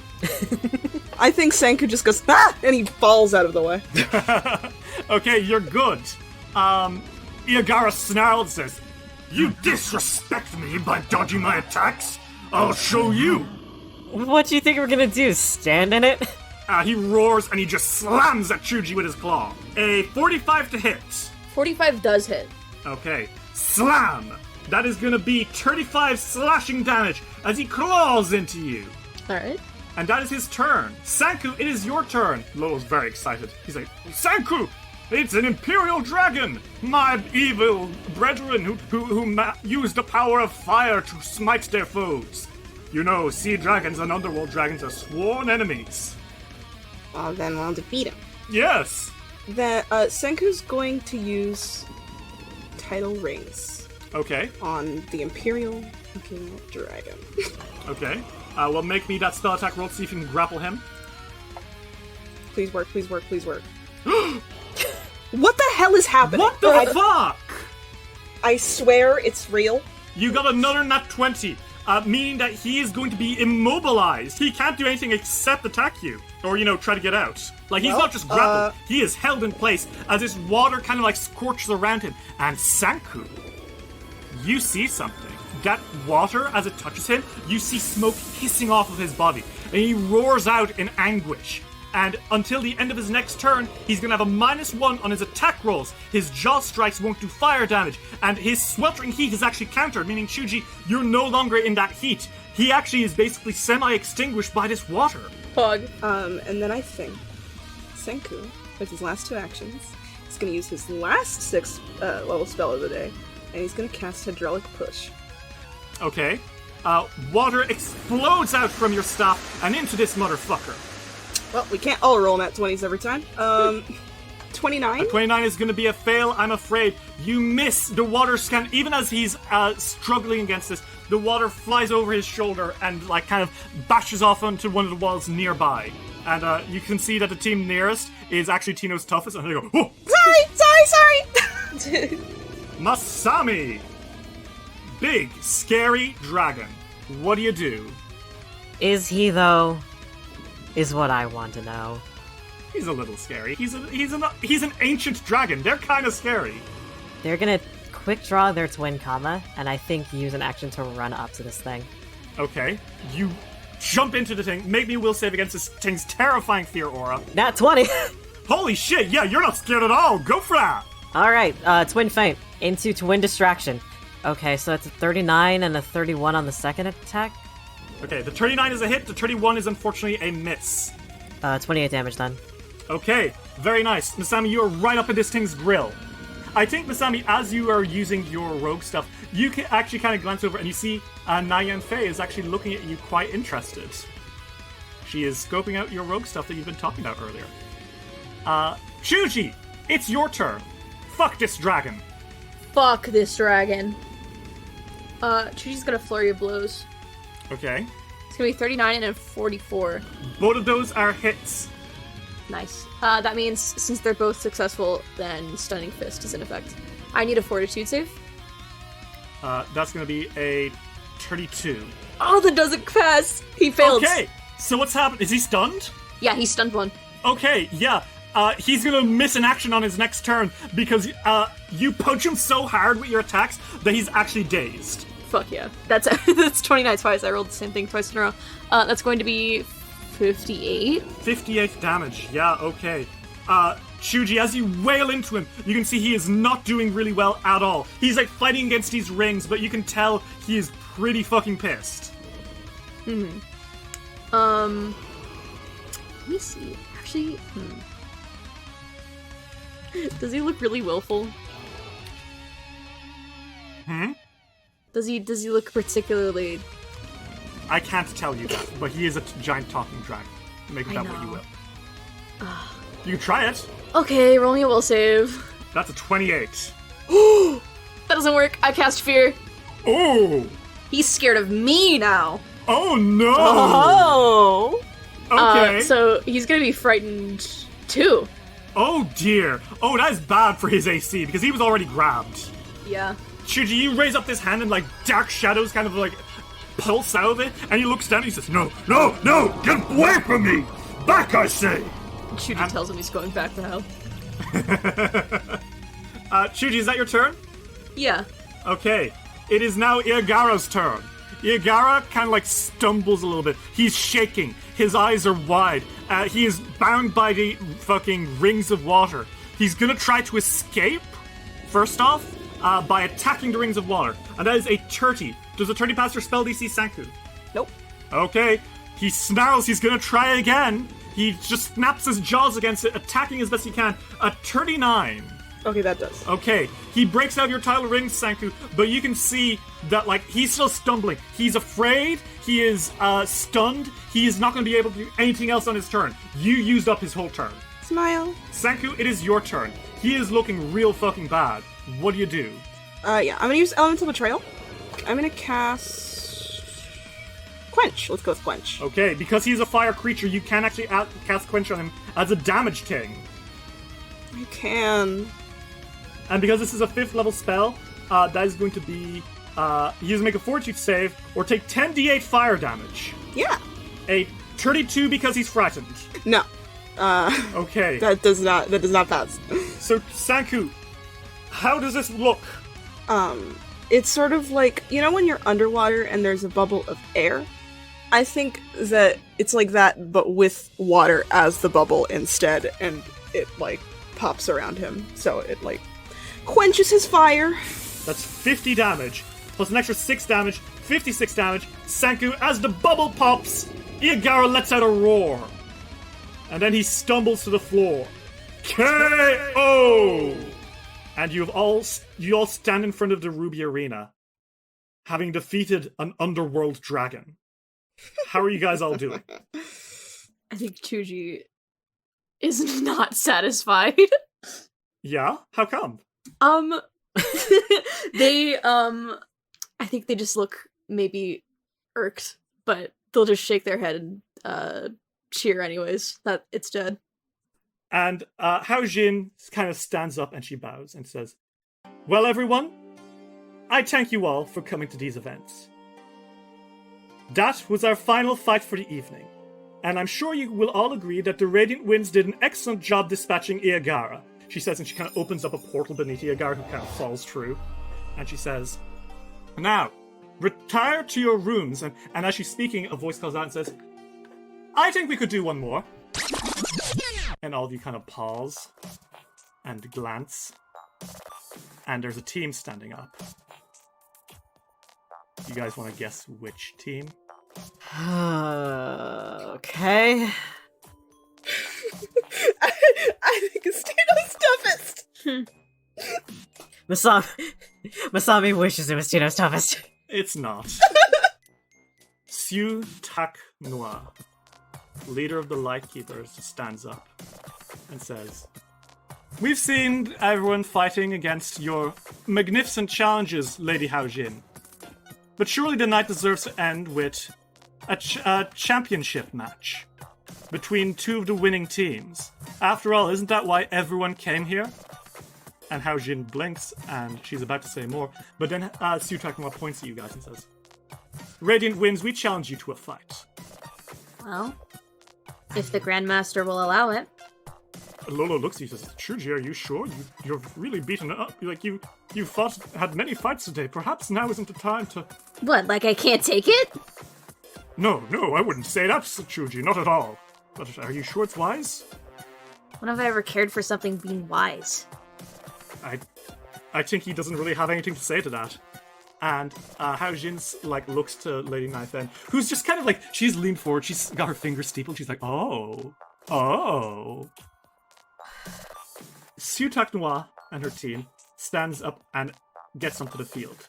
Diki Sonam, the Samsaran monk, Hui Ying, the human rogue, and Azkanak the Exiled, the hobgoblin necromancer, make their way onto the platform. And jingling around Hu Ying's belt is a ray gun. Hao Jin raises a hand and says, Radiant Winds, do you accept this challenge? Yes. Yeah. I guess so. Well, in the interest of a good fight, and she waves her hand, and each of you feels replenished. You've all had the effects of a whole night's rest, meaning that you gain all your spell slots back and all your HP, and you're up to max health. Hooray! You all get into position. And you kind of stand on either side of the circular platform as the Lightkeepers make their way in. Su Takuma's hair flows a little bit in an almost underwater-like fashion. Dikyu Sonan cracks his knuckles and says, Really looking forward to putting in a fight with a team who's actually worth it at the moment of time, huh? Oh, so now you acknowledge us. Azkanak the Exiled says, A lesson in folly, but we'll have to deal with it.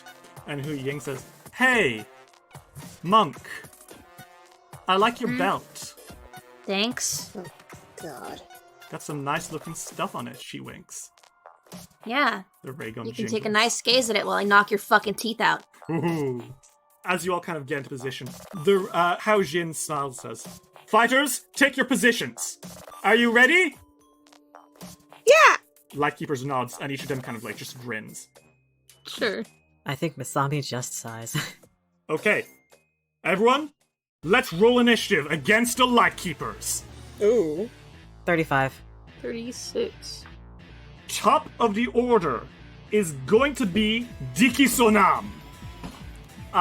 Shuji, real fast, what stance are you entering? Stoked Flame or Crane? Actually for this one, they're going to enter Crane. Okay, getting into Crane. Just to raise their AC. Cool idea, because Diki Sonam is going for you. Yeah. No hesitation. He fucking charges towards you, arms pumping as he goes, and he throws a punch at you. And that is going to be a 40 to hit. 40 is a hit, yeah. Okay, that is going to be 23 damage as he punches into you. And then he's going to try to grab you with an athletics roll. Does a 39 hit your AC? 39 does. As he grabs you, however, Chuji, he then does the wildest shit. He grabs you into a hug, and he's grinning in your face, inches from yours. It is.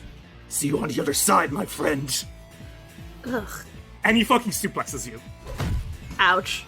He throws you to the ground and bends over backwards and smashes your head into the ground. Pile drive. You are no longer grappled, but you automatically take 34 bludgeoning damage and you are prone as he knocks you to the floor. And that is going to be his turn. Siutuak Noir's turn. I think she's just going to start by casting Black Tentacles. Oily black tentacles rise up from the ground and try to catch everyone in a 20-foot burst, which will catch all of you. All of you need to make me a fortitude save, please. 39. Why do I even bother? 30. 32. Okay, Sanku and Masami, both of you are grabbed. However, Chuji, even as you're on the floor, you are ducking out of the way and kind of flipping around away from the tentacles that rise up. You are not grabbed. How are you holding up, bud? Furious. Furious. That hurt. That shit fucking hurt. Yeah, you got your head smashed. Yeah, you get your head smashed and see how you feel afterwards. Okay. She's then going to maneuver, and she kind of like takes a step to the back lines. She's getting out of you guys' way. I think as you're watching, you can see all the teams around you, and I think I'm going to roll randomly to see which team's reactions I get every time. Yeah, that sounds good. Oh, interesting. It's Steps of the Sun. Husband the Stung and Junxiu are kind of like both watching, ooh, ah. But I think Liang Shen is just watching quietly, like he's trying to analyze. What he's trying to analyze, I don't know. But he seems to be very invested in this fight. Next in the order is you, Shi Chuji. You just got suplexed. Yeah, Chuji's gonna beat the fucking shit out of this guy. Okay. Chuji first is going to... Yeah, they spend the action getting up, because they can't attack from the floor. Yes, you can. You can attack while you're prone. Can you? You want to go for his legs? I mean, okay, yeah, sure. Can I... Does that count for flurry of blows or 1-inch punch? Yeah, absolutely. You can 100% Okay. flurry of blows him from the ground. Chuji doesn't get up. And... Oh, yeah, I know how to flavor this. Chuji flurry of blows. And it's just them... They're on their back because they got fucking suplexed. So they kind of raise their hips up from the ground and just kick multiple times up at Digi Tsunam. Oh shit, okay, go for it. That's a 31 and a 35. Both of those are hits. Roll damage. Nice. That's a 19 and an 18, meaning that he takes a total of 37 damage. He stumbles back, ugh, and he has to make a fortitude save against your thing to see if he's stunned, right? Yes. Okay. Well, he's really good at that, so that's a 37. Yeah, that passes. He's Okay. not stunned. Dirty trick, friend. Oh. You want to play dirty? I'll show you dirty. And Chuji's going to 2-action 1-inch punch. Can I kick him in the dick? Oh my god. Not only Please will do. I let that work, I will give you a +2 on this attack roll. Okay, that's a 37. That hits! Oh no! Balls destroyed. That's gonna be 27 damage.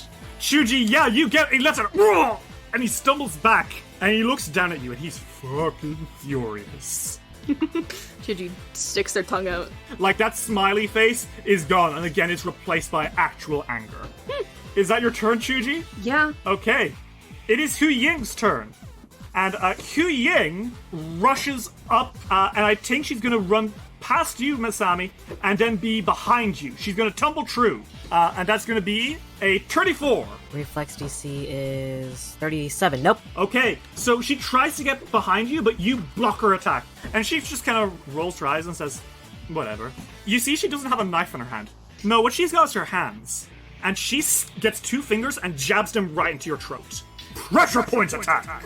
Okay. Masami, that is going to be a 33 to hit. That is my AC. That's going to be a hit. 23 bludgeoning damage. But I need you to make me a fortitude save. Okay, yeah, 40. 40? Okay, yeah, Masami, you succeed. But as that jab hits you, nonetheless, you are enfeebled for a round. And anytime you would use an action with the manipulate trait, you need to make a flat check to see if it's lost. That's on a success. It would have been so much worse if that had been on a failure. She gets you right in the neck, and you are, like, stunned for a moment, as, like, you just feel this searing, weird electric pain shoot through your body. Alright. And that is her turn. Sanku, it's your turn. Gosh. I'm going to cast, Elemental Betrayal. Okay, Who's the guy who stole the gun? Hu Ying, the girl who's currently Hu Ying? jabbing into Masami's throat. Okay, I'm gonna use Elemental Betrayal Fire on her, and then I'm going to cast Scattered Fireball. Okay. Oh, you could catch Hu Ying and Diki Sonam, and then I assume those guys at the back as well? Yeah. Well, Hu Ying is going to roll a 38. Okay. That is a success. Okay. Diki Sonam is going to roll a 29. That is a fail. Fail. Yeah, it's fail. It's a regular fail. Sutak Noir is going to roll a 31. Fail. And Azkanek the Exiled is going to roll a 31 as well. So everyone except Hu Ying fails. Okay. Holy shit. Oh my god. And Hu Ying still takes half damage, right? Yes. So how much damage is that? The full damage is 48, so all of them take 48 except for Hu Ying, who takes 24. Yep. Wait, Plus another 6 More than damage 24. from Elemental Betrayal. So she takes 30 damage. So everyone takes nearly 50 damage except for who takes 30. Fireworks erupt across the field, and I think the audience cheers because that's cinematic. Meanwhile, Diki Sonam is actually starting to look pretty injured. Siutak Noir and Hu Ying are both doing okay. Azkanek the Exiled, frail bastard that he is not looking great. She looks at you, Sanku, and shut your mouth, boy, before I take that bag of yours. And Lolo's inside like, no! No! My things are in here! Masami, it is your turn. What Hu Ying just did to you sucks. And if you do anything with a manipulate trait, you're gonna have to roll me a flat check to see if you're able to pass. Okay. However, you have 3 actions. You are being grappled by tentacles, but like, you know, what else is new, right? I'm not sure exactly what you're assuming there, but yeah. I wasn't assuming anything. I just think you've probably fought things with tentacles before, like squids. Uh-huh. And octopi, I don't know. Uh-huh. Okay. You got 3 actions, what do you do? Right. They're gonna try and get out of the tentacles. Dimensional assaults, but the way that they're going to do it is they're going to strike Hu Ying and go right behind Diki Sanam and Hu Ying. Oh, look at that, it's a double flank. Oh, shit! Wait. Okay, yeah. Not only would that get you of the black tentacles immediately, that would put you on the other side of Diki Sonam, flanking him against Chuji, and also flanking against Hu Yin with Sanku. Oh my god! And this, you wouldn't need to make a check to get out of the room black tentacles. Holy shit! Yeah, go for it. Wait, who are you attacking? Are you attacking Diki Sonam or Hu Yin? They are going to strike at Hu Ying for this one. Okay. Dimensional Assault doesn't have the manipulate trait, right? Yes, verbal. That's with her being flat-footed. The result says crit. I rolled a 43. That's right. That is a critical success. Masami, you behind her, and you kind of like go with a knowing personnel, and then you fucking get her. 36. Okay, Masami, you teleport behind her, you slash at her, and she does a ha. And she takes that down, and you can see she is now also actually pretty injured. All right. And Masami, you've got 2 actions left. There's Diki Sonam and there's Hu Ying, both within range. All right. Spell strike. I think they're Okay, against. Hu Ying, and I need everyone to make me a reflex save after Hu Ying. I'm gonna quickly roll a flat check to see if you can make that manipulate check for Chain Lightning. That is a 16. You're good. Okay, go ahead. Make me that attack roll. The attack is 36. That's a hit. Roll damage. So damage from the Chocoto is 20. Okay. And then she takes Chain Lightning anyway. Yeah, and everyone else has to make a reflex. Everyone else needs a reflex save. Okay, Tiki Sanan passes with a 38. That one on Sutak Noir, she's crit fails. Okay, and Askenak? Is a 32, I believe that is my DC? Hang on, let me check. No, it's a 33. Your DC is a 33. Oh, then poor Black Mage Bastard doesn't pass it. That is 36 electricity damage. Okay, that's 36 to Hu Ying. 36 to Askenak the Exiled. 18 to Diki Sonam. 72 to Sutak Noir, who's immediately stumbling backwards, eyes wide because holy shit, they were not. She wasn't expecting you to actually hurt her. Lightning arcs through the field and the crowd cheers, and these guys grunt. But you can see Sutak Noir's no expression. Completely clinical. At the same time, Masami isn't paying attention to the Lightkeepers. They glance up at the Empress and wink. Ooh, the Empress raises an eyebrow, and she's smiling.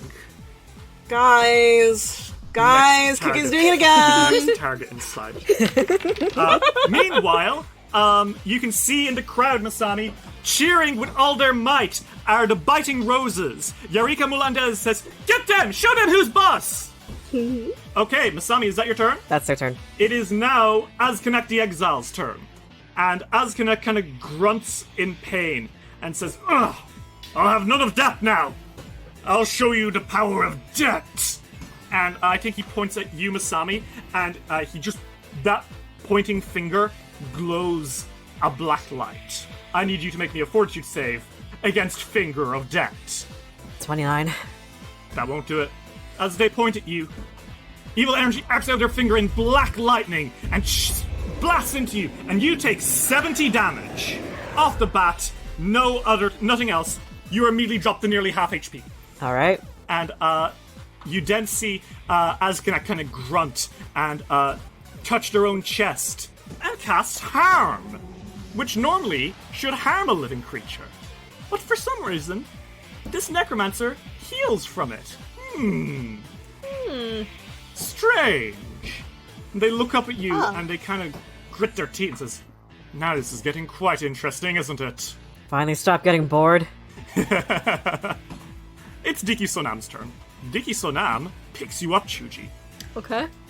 That's going to be a legs check. You are no longer prone. Alright. Does a 37 hit your AC? 37 does hit my AC. He picks you up and he throws you off the arena. You are launched into the water below the arena. Splosh! Oh shit. And then the thing you see next is fucking terrifying. Ugh. You see Diki Sonam What? jumping down after you with an elbow going directly for your throat. Oh my god, an Holy elbow fucking drop! shit. People's elbow! Do I get a stand still on that? I'm afraid not, my friend. That's a 44 to hit. Oh, that hits, yeah. Okay, 21 damage to the throat. You take that, and Chuji, you are prone again, I'm afraid. Jesus fucking Christ. You are in the water that surrounds the platform from below.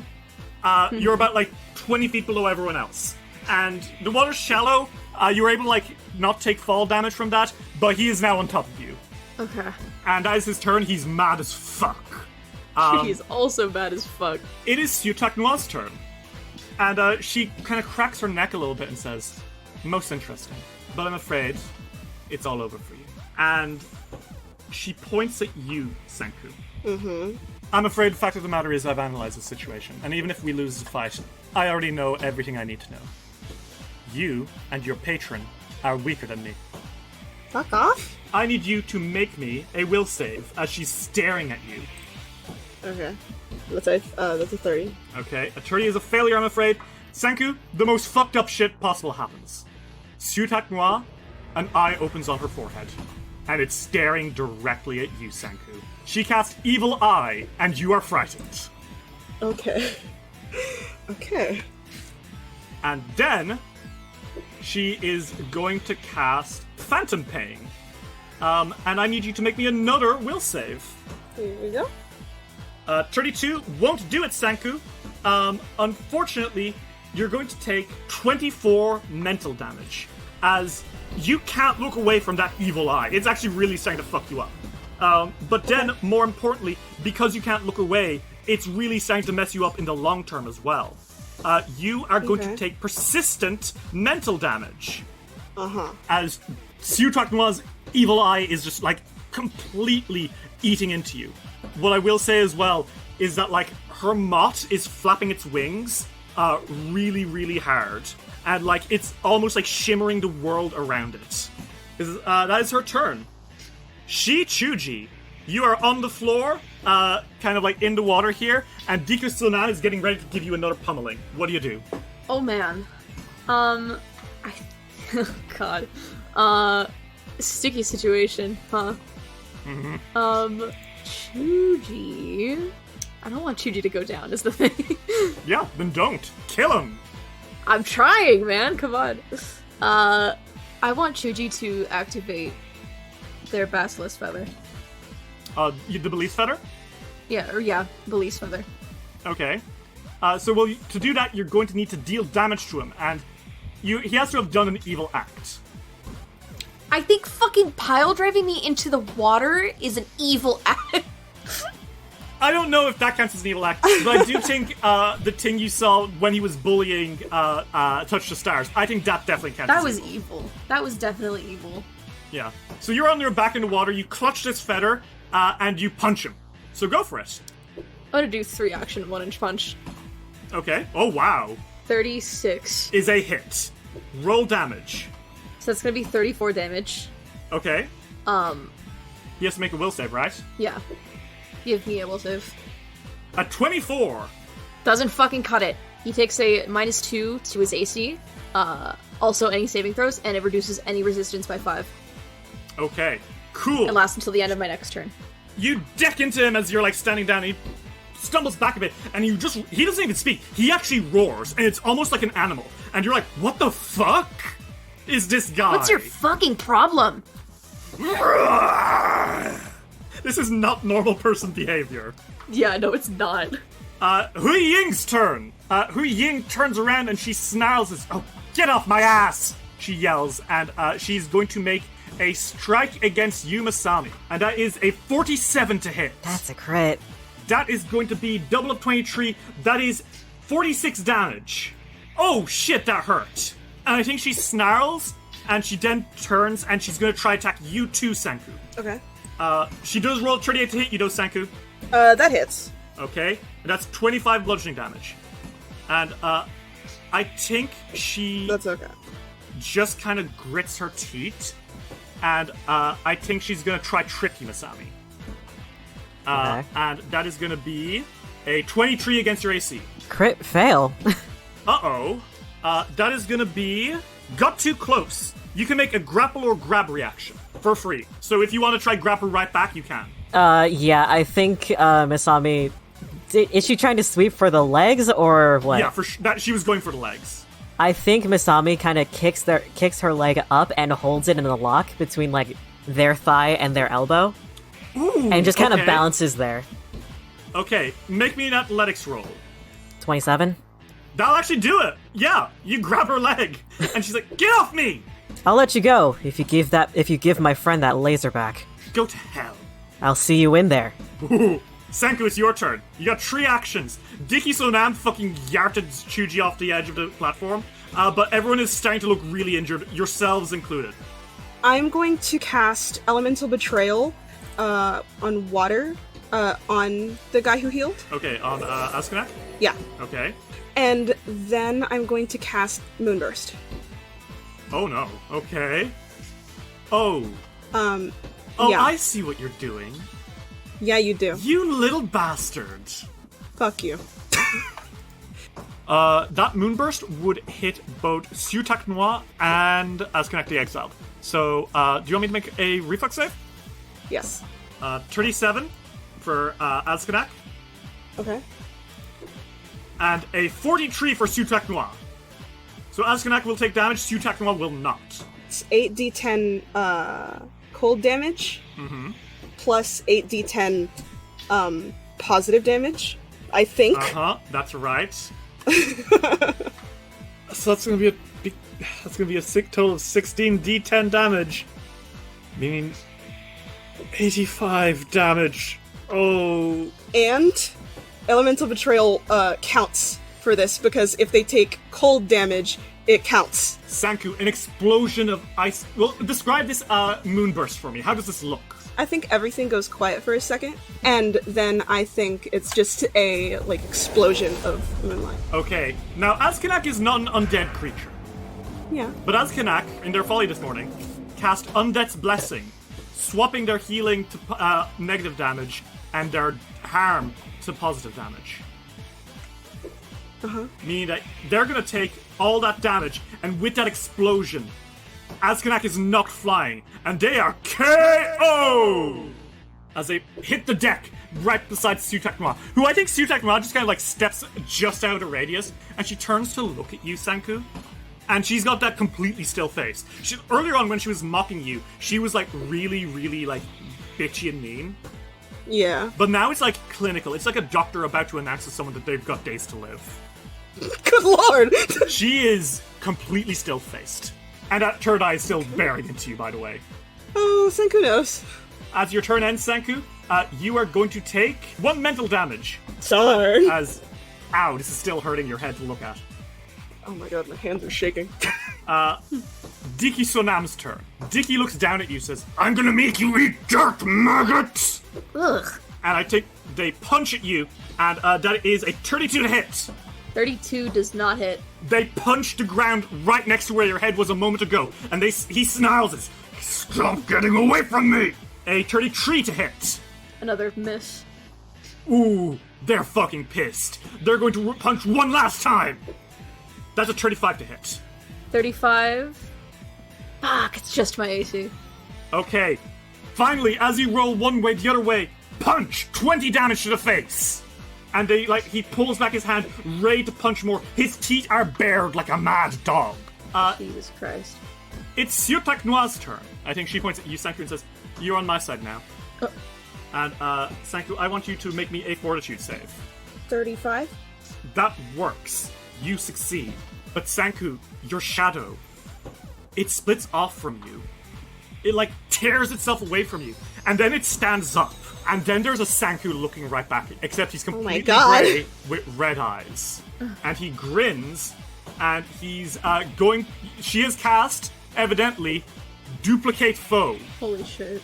And this other Sanku is immediately... She just waves a hand, and the other Sanku is going to attack you with his staff. Just batter you over the head with it. And that's a 36 to hit, Sanku. Yeah, that hit. That's gonna be... Sanku, that's gonna be 12 bludgeoning damage as he bashes you over the head. Ow! Watch my crown! Ow! Watch my crown! And Sanku, as this other Sanku is bullying you, you still feel that evil eye on you. She's sustaining. In fact, I think, because I'm pretty sure Duplicate Foe is 3 actions. Yeah. She doesn't have the actions to sustain. So instead, she finally shows some emotion. Cackle! I think every other witch that's not me is lame. Shuji, it's your turn. Fuck. Fuck.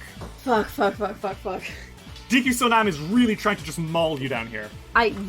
This guy's... Shuji thinks this guy might actually fucking kill them. It certainly seems like he's trying. Yeah.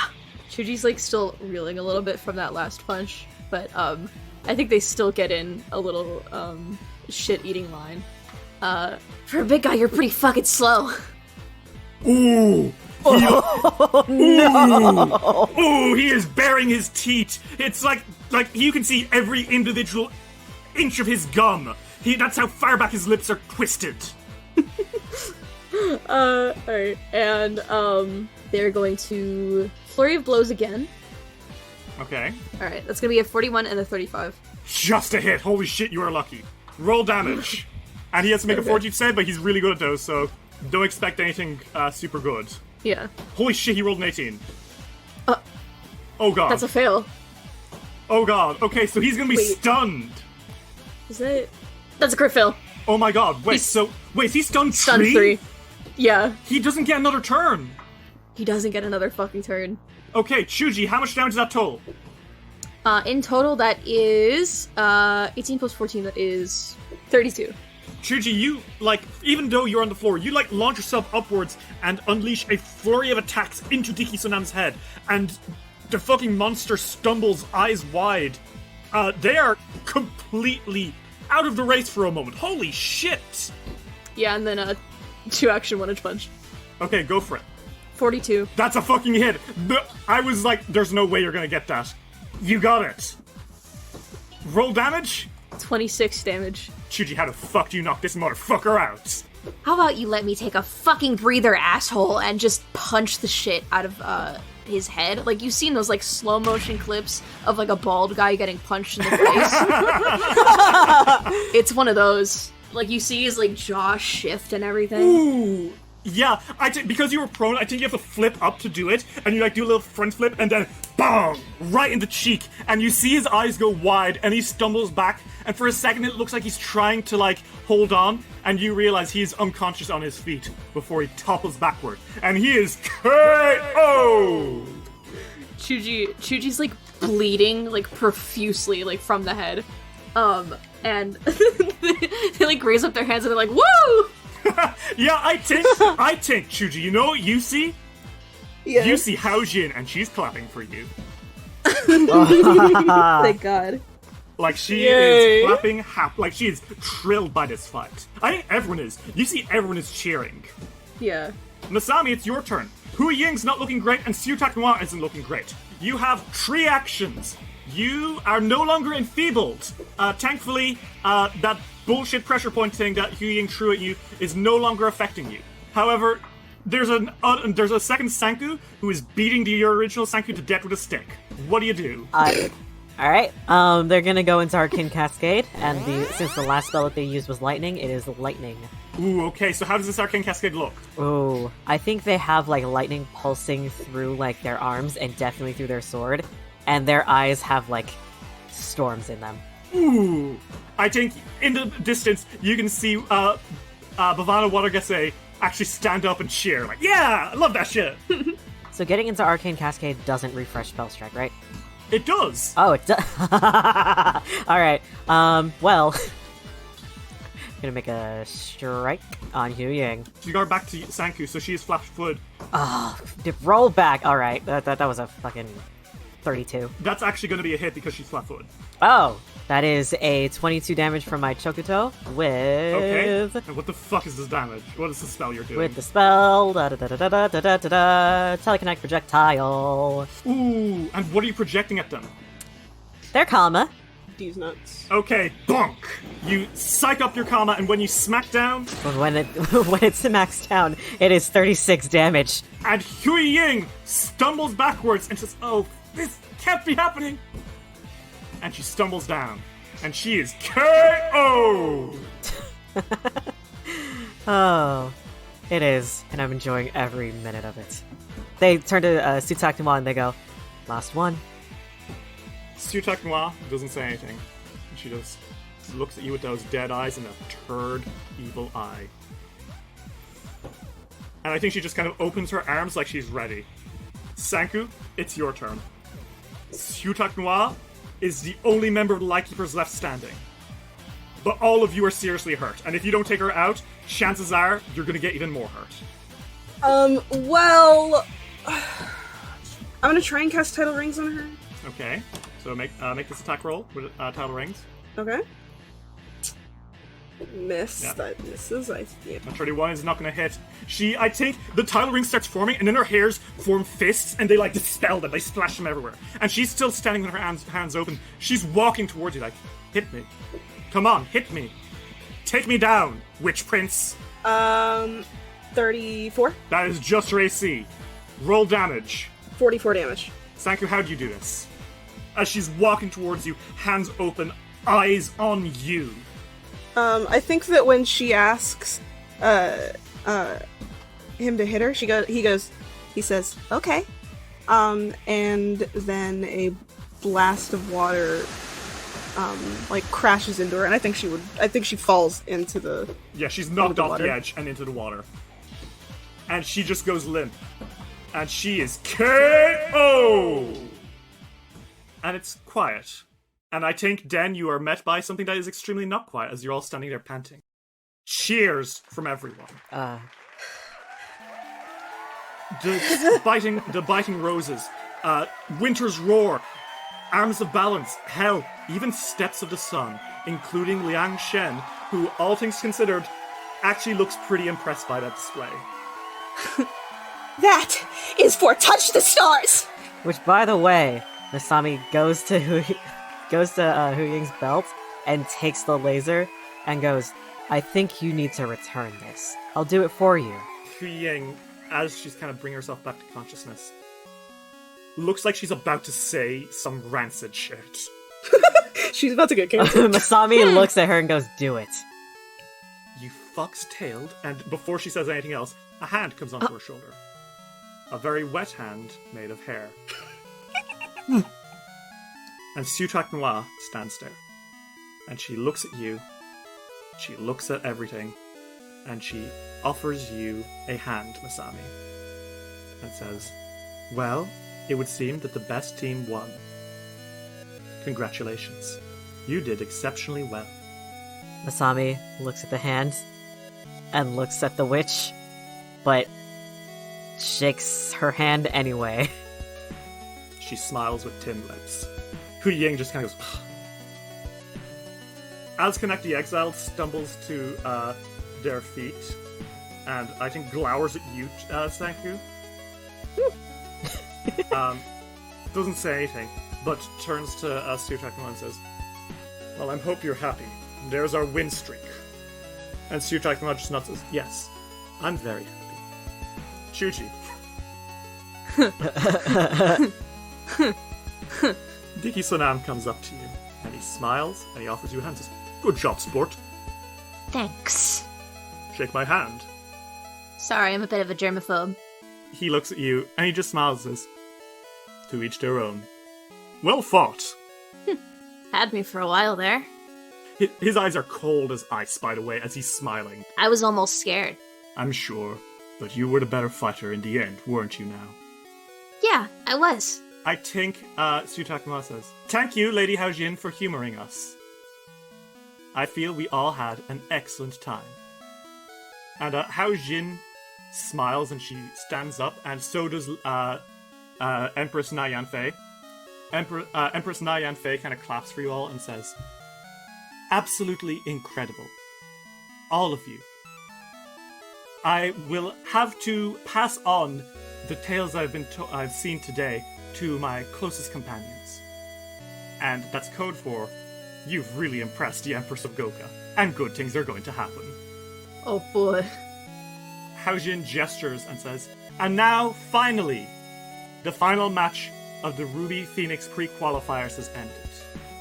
Retire to your rooms and prepare, for tomorrow we begin the boat ride out to Goka, where the tournament itself begins." With a flash of fire, she vanishes, and this room reassembles itself.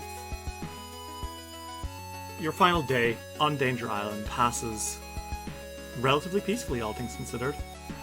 There's no more monster attacks. There's no more enemy teams waiting and ambushing you.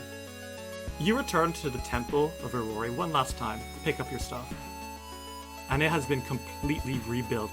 It's barely recognizable from the building it was literally 3 days ago.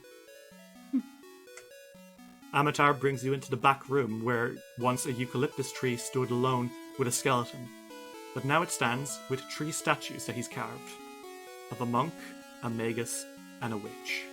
Oh. You group up with other teams to make the boat ride home. You see winning teams, losing teams, devil's dues being pulled onto one ship in chains. You see the Lightkeepers kind of scowling at you as they follow them into that ship. You see Winter's Roar nodding at you as they enter the same ship as you. New friends, new enemies, and new adventure awaits you. You've proven yourself to be among the strongest of all time. But now, being one of the strongest isn't good enough. When you arrive in Goka, you'll have to impress the world and show them that you are the strongest of all. And so ends Book 1, Despair on Danger Island. And join us next week as we prepare for Book 2. Ready? Fight!